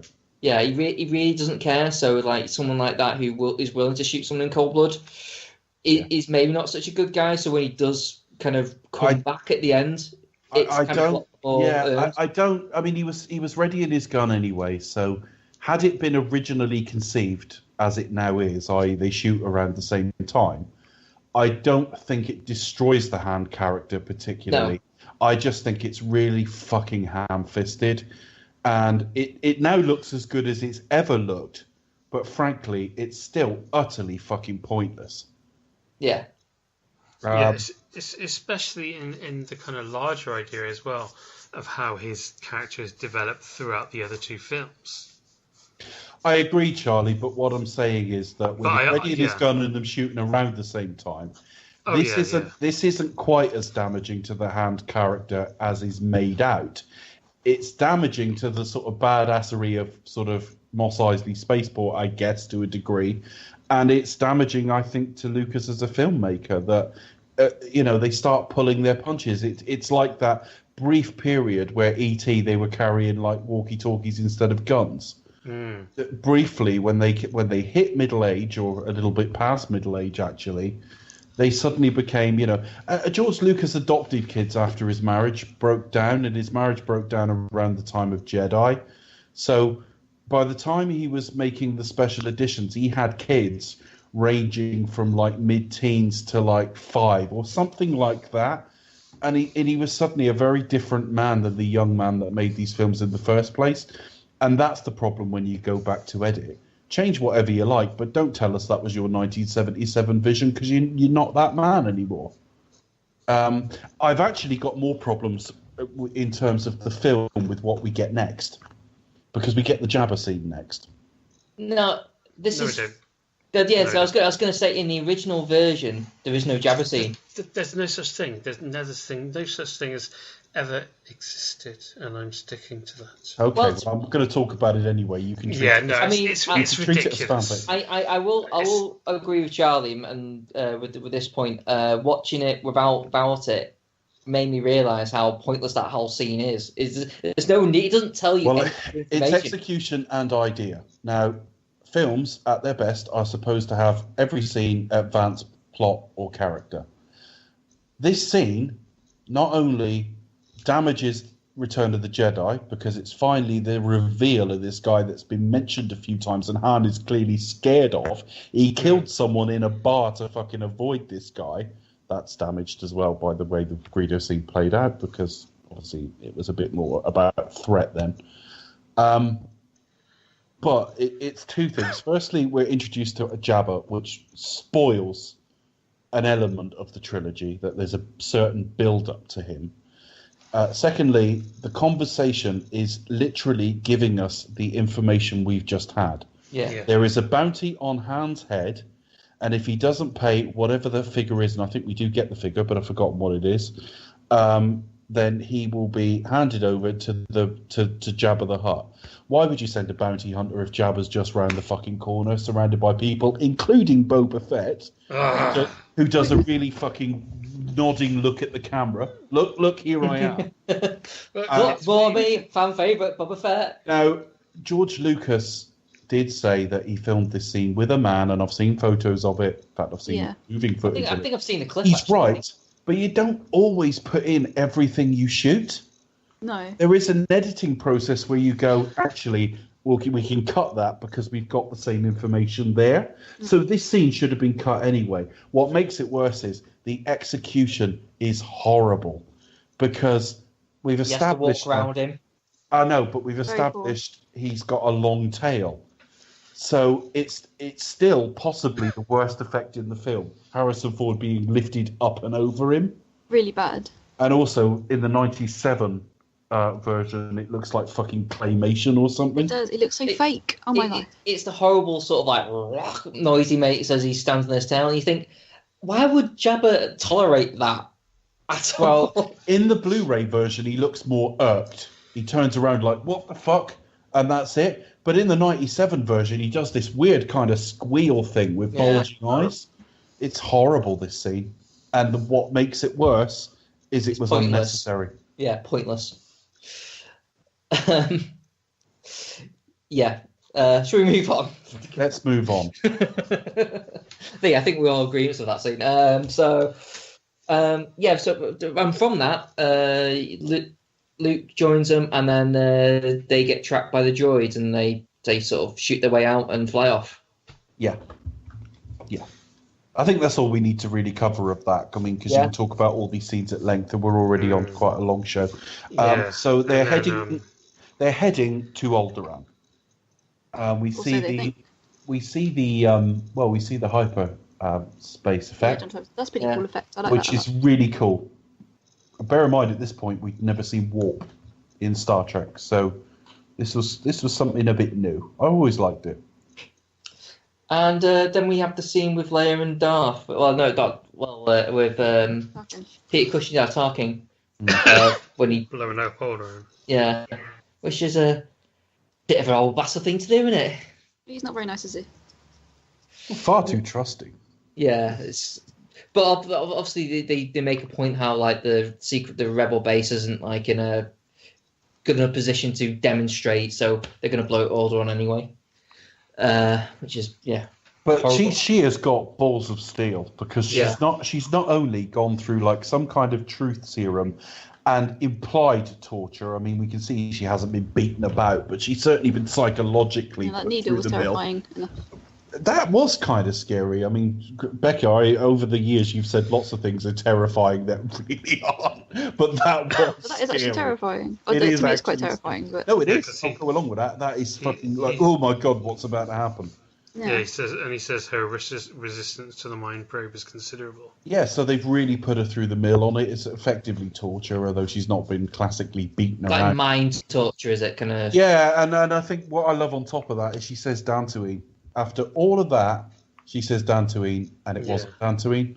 no. After all that, when she gives them a name, it was bullshit. Yeah, she's not Based going at some to give it point, up. and yeah, that often gets missed. Like they finally broke her, but they didn't. Yeah, I think it's a good tactic. It's like, well, what else can I do? I might as well buy him some time and give him like a wrong name. But at the same time, they know that, they almost anticipate it as well, which kind of makes it even more chilling, I think. I don't know that they do know, because they do check it out. They do check it out and find that there was evidence the rebels left some time And then he's ago. like, actually, no, well, we're going to destroy Alderaan anyway. It doesn't matter what she was saying. They want to. No. Yeah. They were going to blow it up anyway. Exactly, that's it.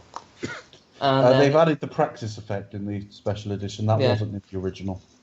That's quite a good effect, I think. I mean, it's very sad, but I think the explosion effects in this film were phenomenal. I think if it's a shame that all the things they could have added like a little scene there just to kind of emphasis on like the destruction. We don't Or do you actually reckon see that'd be too Alderaan much? until the end of We didn't know episode anything about 3. it, do we? Apart from Yeah. But I don't know whether that would actually help it or not. I don't know. But I don't know that it really matters now. No. I think it stands out more because we got an episode 3 and we saw a little bit of it. It's like, why didn't they just show us a little bit of that in 4? Yeah. But if it had just stayed as 3 films, it wasn't actually that important, because we see it's about what it does to Leia rather than what it does to the planet.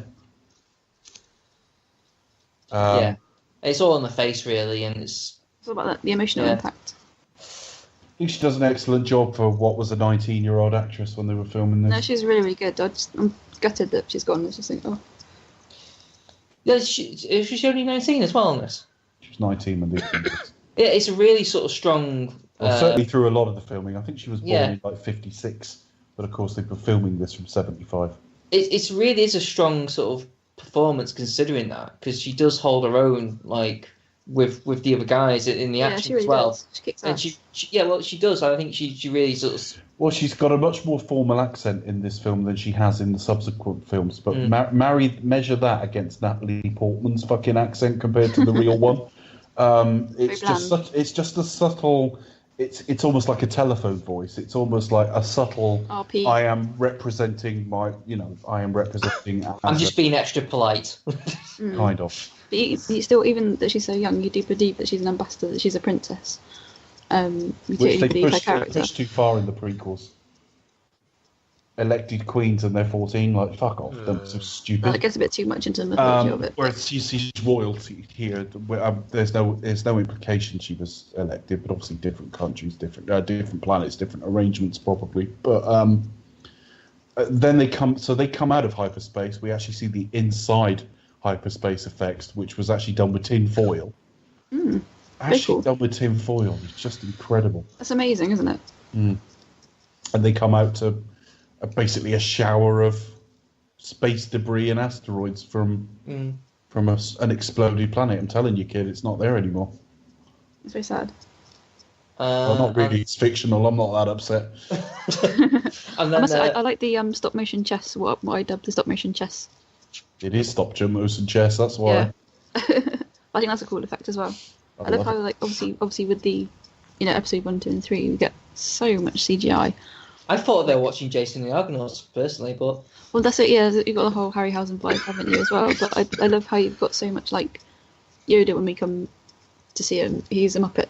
And he's an actual right. that Yoda is a right Muppet. It's best in tough circumstances, Becca. Calling him a Muppet after all those centuries. Not an actual Muppet, but he's a tangible puppet character.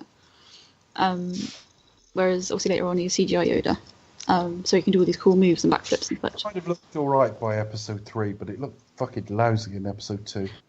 Does a little bit. I still like that kind of all the actual creatures that you see in this film that aren't CGI. They look more real. That makes sense. No, I much prefer the puppetry more. So than, do I. Puppet Yoda. Free up his movement for something that, well, we'll talk about it when we get to episode 2. I've never changed my mind. I've never known a collective change of mind as quick as that. In that we all went fucking hell when episode 2 happened because it was shocking and exciting. And on rewatch, you go, "That's fucking ridiculous." I think at the time nobody really expected it. We were like, that's what it was. It was the shot. It was the surprise factor. Yeah. It was really like, oh my god, That's not how a sort of stately Yoda type would fight anyway. But it's just unnecessary. Leave it. He doesn't need to fight. Certainly not like that. Not in the traditional way. And you got Christopher Lee's Dooku as well, so that was pretty awesome. I hated it. And then, but then they get to the Death Star. Yes. They get to the Death Star. Now, I always thought this was the gold standard of effects for so long. The Millennium Falcon being dragged tiny into this massive Death Star. And until the early 90s, that effect still stood up. I mean, it still looks good today as well, I think. Don't forget, you've got special editions have changed it and done different things to it. But if you went back and grabbed your VHS of the original, it looked pretty good at the time. It really did. And it's just, we wouldn't have ever experienced a threat of that perceived size. I mean, what chance have you got against that? Yeah, especially, I mean... I don't just mean the power of the Death Star, I just mean the sheer number of people that will be there and, internal firepower as much as what it can do to planets and all the rest of it. The number of people there that are armed and you do not want them knowing who you are. Yeah, I've always wondered, like, what sort of... What the population of the Death Star is. I did read figures on the perceived size of it. I think it's about 100 kilometres across, something like that. I can't remember now. But there'd be a lot of people on it. There would be, by definition, it would have to be a lot of people. They'll have shopping malls and... cinemas. Spas. That's the sort of thing that the Family Guy takes pop up as well. Obviously, you've got like, the staff working on board the Death Star, and like when they fire the laser that destroys Alderaan, and obviously you've got the two people who they work right next to the path of the laser, and they've got like no protection. I mean, the laser's not going to hit them because it's fired in a straight line, but you just think, that's it. But you've got to trip over. All you got to do is leave your shoelaces undone by mistake, and you're fucking dead. And that's it. It's so dangerous. Such a dangerous job. And you do Mr. Freeze, don't you? You fall backwards, and that was fucking funny when we covered that. Best fucking CCTV ever. So basically, this is where the film basically picks up into like a non-stop action flick. Basically comes the whole thing speeds up now. There are alternatives to fighting, so they need to deactivate that tractor beam to get away. Yeah, and that's Alec Guinness's sort of job. Yeah. They say so. It tells them to sort of stay here while the guys go and try and get the princess out. Yeah, but then the old dressing up as the enemy. That old trick. Yeah. So what it is, they discovered that actually on board because they didn't realise at the time. So they go, "Oh, we've got to go and rescue her." So they sort of dress up as stormtroopers and go and try and save her. And you got a nice sort of like the brake layer out. Then you have the shooting out the trash compactor problem, and then that always felt like busy work to me. I'm loath to sort of criticise this film too much, but even now, I never find the trash compactor stuff that interesting. Just feels like, well, no, but we best have a little bit of a caper. Yeah, I think I know what you mean, but I think it does help break up from the action set pieces. It's like, well, it's something. There's a bit that's a bit different. It's partly you've got to have a passage of time as well, because Obi-Wan Kenobi has set off to find this tractor beam, which is somewhere in the centre of the station. We know it's huge. So you've got to kind of put all this stuff in from a storytelling perspective. Actually, I kind of understand it entirely. And it also underlines what complete fuck-ups Han and Luke are. Yeah, he gives them a chance to sort of interact with Leia a lot more. But also, there's a nice sort of also the droids get him out, and I do one of the few C-3PO moments I do like is when he's like, "Oh my god, they're dying!" They're like cheering because they've survived. And then you have Obi-Wan versus Darth. Yeah, I mean, before we get, I do like James Earl Jones's delivery of when he James Earl Jones. Yeah, I do like Mustafa's delivery of when you said Mustafa. Oh dear. The voice of CNN. This is CNN. Yeah, but it would be NCN if Chris said. Go on. Sorry, Chris. I've had a bit in Simpsons where you've got like Mufasa and Darth Vader, and this is CNN.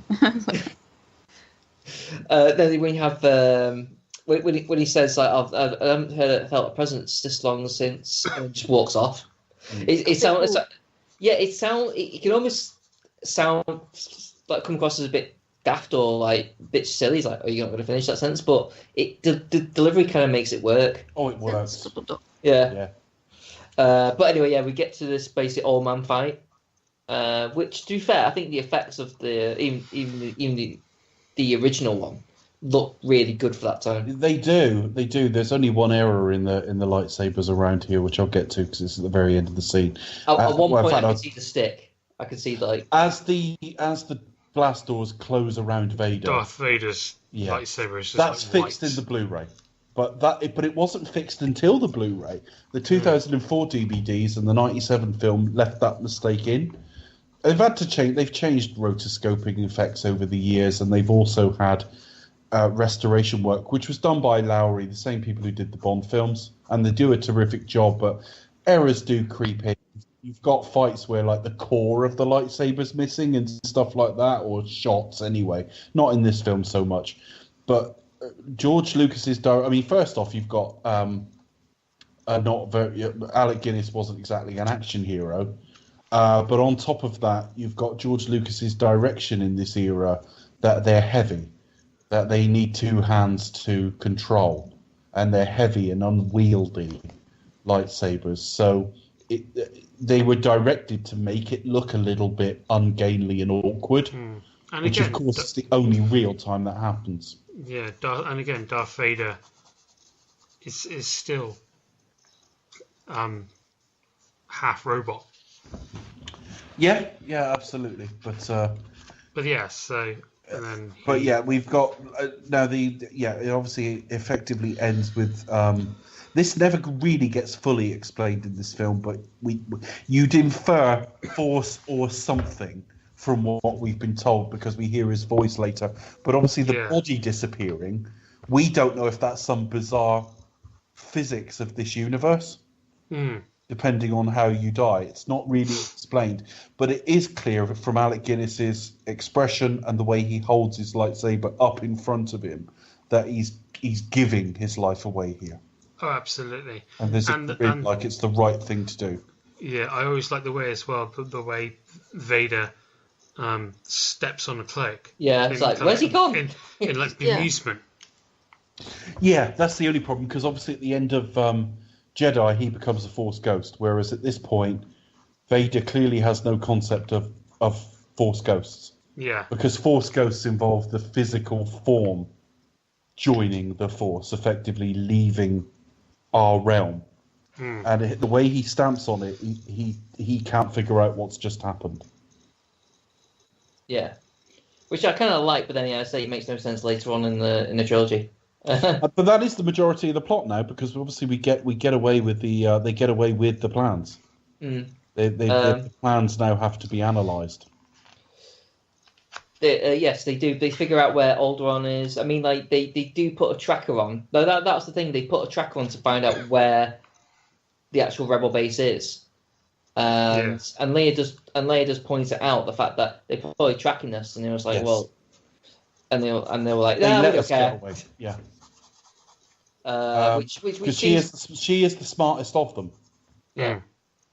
Or at least whatever intellect Han has, for example, is interrupted by boneheaded, ego. Yeah. And don't worry about it, and just. Well, she's a war veteran. Yeah. Even at that age. And then they go back. She's the clearest thinking of all of them. Yeah. Definitely. So they are tracked. Now, there's an obvious flaw with it. Right, so is the next scene them analysing the plans with the computer graphics of the Well, no, you get the thing with the TIE fighters, don't you? You get a bit of banter about they've actually got about how good looking she is, like whether thinking a girl like that, a guy like me, and then Luke says no. Yeah. And then they land on Yavin and analyse the plans. Yeah. And then everyone gets in their X-Wings and their Y-Wings. Yeah. And then Han buggers off, goes, I've got my reward. He's got to pay Jabba. You understand at this stage why he's doing that. Yeah. There's one thing that's never made sense to me, and it's why they have to clear... Why it takes like 30 minutes for them to clear a planet in order to be able to fire at the base. I think because it's the fourth moon of Yavin. Yes. So they could just blow what's in the way out of the way. True, but it's whether enough. Yeah, that's true. Yeah, you get caught up with it. I mean, you could argue times before I worked that out. You could argue that it takes a certain amount of time to charge up. Yeah, probably. But then that's never really kind of. There is a firing schedule, isn't there? In that they start flipping levers and stuff and getting down and coordinate. There isn't a button just marked fire and that's it. So do you think it probably would be though? You have to channel some energy, and in fact, it's one of the things The Force Awakens does quite well in that whatever your feelings on The Force Awakens, they need the energy of a sun in order to generate this. Yeah. So you couldn't just fire twice. I mean, do you think because of the size of it, there could be some gravitational issues? Possibly. I don't know, but you know what? Yeah. Anyway, it's a time lock. It's a classic. Yeah. Yeah.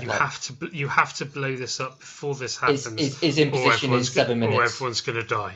Yeah. I actually love the way this is. Marshall Lucas is credited with this. This sequence was a lot longer, and it was one trench run. They have actually recut it into two. It wasn't filmed that way. I love all this, and actually, it's as much as some of the effects do look better from being redone. Both versions of this battle, original and redone, look great. Yeah. The only thing I don't quite understand, and maybe you guys might explain it to me, because I'm not quite sure what the tactic is, because they go in like in Transition 3, but leave themselves be open to be tailed by TIE fighters, as if it's like, what's the tactic in that? There's no coverage from above, is there? I think the point is to get as close, because they've got like on the surface they've got these guns firing up at them. Yeah.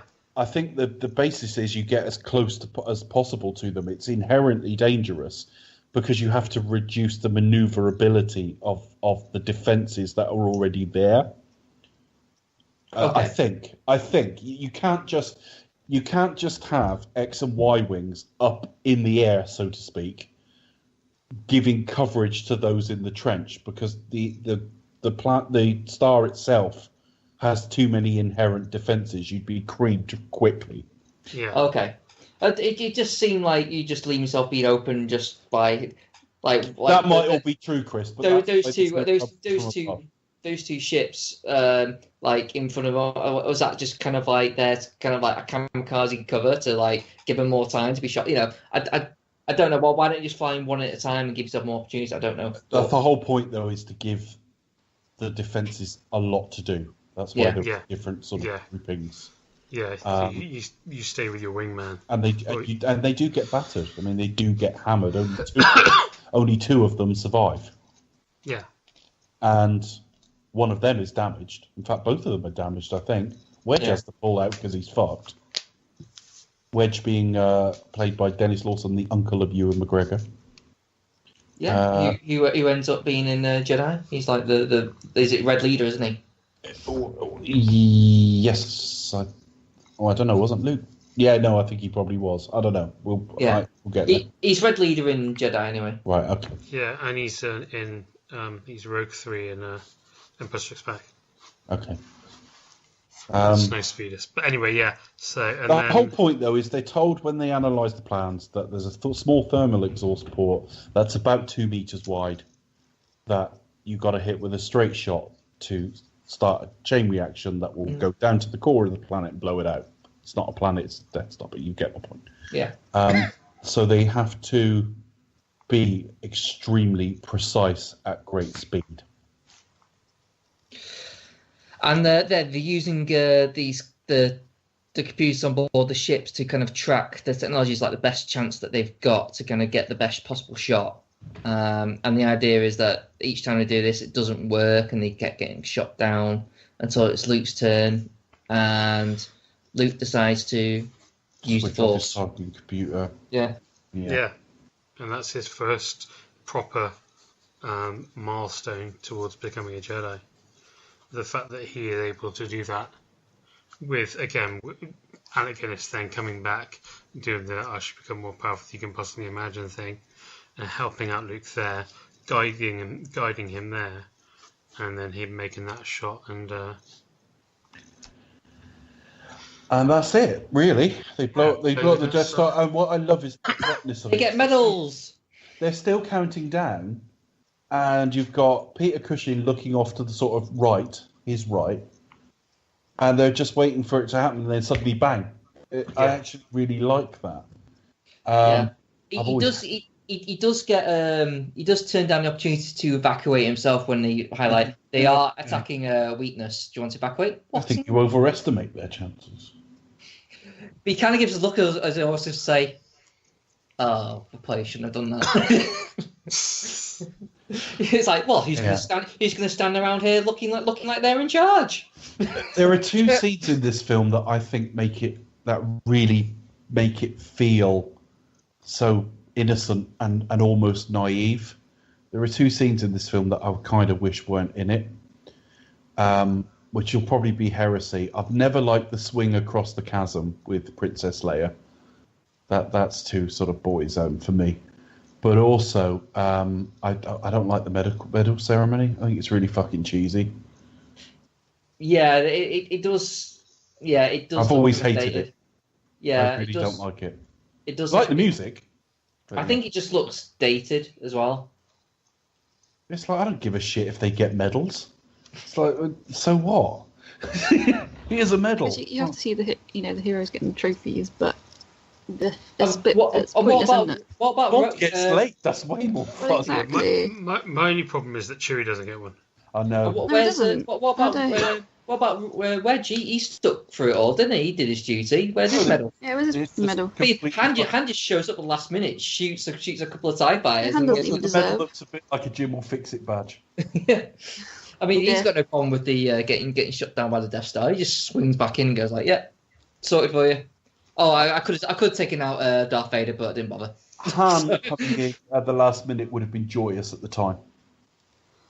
But yeah, I don't like the medal ceremony. One thing I did notice on, and I don't know if Charlie, because being in music, I did find it slightly odd because usually when you have a moment when Han comes in at the end, you get like a bit of a like the score kind of goes up as if it's like a big sort of heroic kind of thing. Whereas I notice it doesn't in the film. It kind of it's really underplayed musically. Yeah, I mean, because it just continues what it's been doing before, which is scoring the countdown of the Death Star essentially, and the kind of the tension there. So because it plays a variation on Luke's theme, where it goes but in a much more kind of minor key, and kind of playing that as a kind of almost like a clock, a ticking clock. So absolutely, yeah. But I mean, usually you might get a little bit of levity and then go straight back to the ticking clock thing. Usually it's just something that I'm necessarily used to as a moviegoer, and it just sort of struck me on this view and go, oh crap, yeah, I picked that out before. As I thought, I wonder what Charlie thinks of this. So it does start the whole, just moving forward to the medal ceremony bit. It does start the Star Wars sort of tradition that the last 90 seconds to 2 minutes are just music. Yeah. And that is lovely. It's so obvious now to us, but that isn't obvious. It isn't an obvious thing to do. And I'm so glad they do. That moment of peace and just soaking it in before it ends. Absolutely. And it then goes straight into the... Yeah, absolutely. And again, Luke's theme, because as much as George keeps wanting to go on, this is the whole thing about Anakin Skywalker, is this is Luke. This is all about Luke. And that's kind of why I like the medal at the end, because the medal ceremony at the end, because you see how proud Luke is of himself. And he's got this big, huge, cheesy grin on his face. It's a graduation ceremony at the time. Yeah, exactly. Yeah, pretty much. Yeah. Yeah, if you look at it like that, I can see why it's definitely acceptable. And then it goes back straight into Luke's theme. I guess it's something that, to me, we'll debate a lot over the next few weeks, who these films are aimed at and the inconsistencies in who they're aimed at. That and The Swing Across the Chasm aims lower than most of the rest of the film in terms of age, I think. It's something for kids to watch and go, yay! Yeah, I don't really have much of a problem, because if it was an Indiana Jones film, it wouldn't seem that out of place. I see more of that as a more of a homage to, because the cue that accompanies the swing across is called the swashbucklers. Okay. So I see it much more as a homage to kind of Errol Flynn films and stuff like that. I would 100% agree with that. For me, that is pretty much where it comes from. Yeah. You know, swashbuckling again from like Errol Flynn, or the kind of cliffhanger sort of things that in boys' own stories that we come to know. So, and again, that's where it's the same place where Indiana Jones comes from, essentially.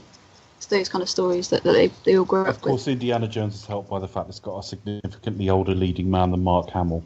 Yeah, obviously. It feels less not kiddie. I understand what you mean. Origin is from generally the same idea. Yeah, I think we're all saying it's certainly valid to put it there. You've made a really good defence of both of them, but you see why I don't like it that much. And fair enough. To each his own. I got married to that music. The throne room music. I know of lovely. Arnie from Now Playing. His wife walked down the aisle to that. That's amazing. You just imagine like DJ getting it wrong with like playing Imperial margin stuff. But yeah, I think one thing that Dave, you've repeated throughout, and which is still very much prevalent in this film, is the innocence of it and the naivety of it, compared to the films that will come.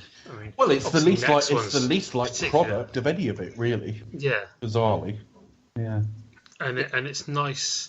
Even now, when we look at, we've seen like trailers for The Last Jedi and what's going on with Luke Skywalker, and looking at his arc himself, and the different places that character has been, it makes it really interesting. I was noticing Mark Hamill gets a lot of flack sometimes, but noticing his acting. I've never had a problem with him. And how bright-eyed he is, and how really kind of he's wonderful. and it really sets home just how fun this film is. Just a quick question about the Luke theme. How did that play into Force Awakens, if you can remember, or or was it only at the end? Well, that all. No, they played it like they played it when Han Solo first came aboard the Millennium Falcon, as a kind of light kind of thing, and then you kind of start to hear it towards the end, when they're looking at the map, and when Rey and Chewie kind of take off. There's like some renditions of it there, and it's kind of kept very kind of minor. Yeah. So they're still keeping that it's Luke's theme. It's not like, because I was thinking I was thinking maybe it might give us some clue as to how. So maybe some characters playing to it, in regards to Luke, it might be like sort of like a little insight into maybe this is what we have to expect, or whether they hold that for the Force Awakens. Yeah. Okay, I just suddenly thought then, so I thought I'd ask. No, it's a good point, because they do it in the Phantom Menace as well.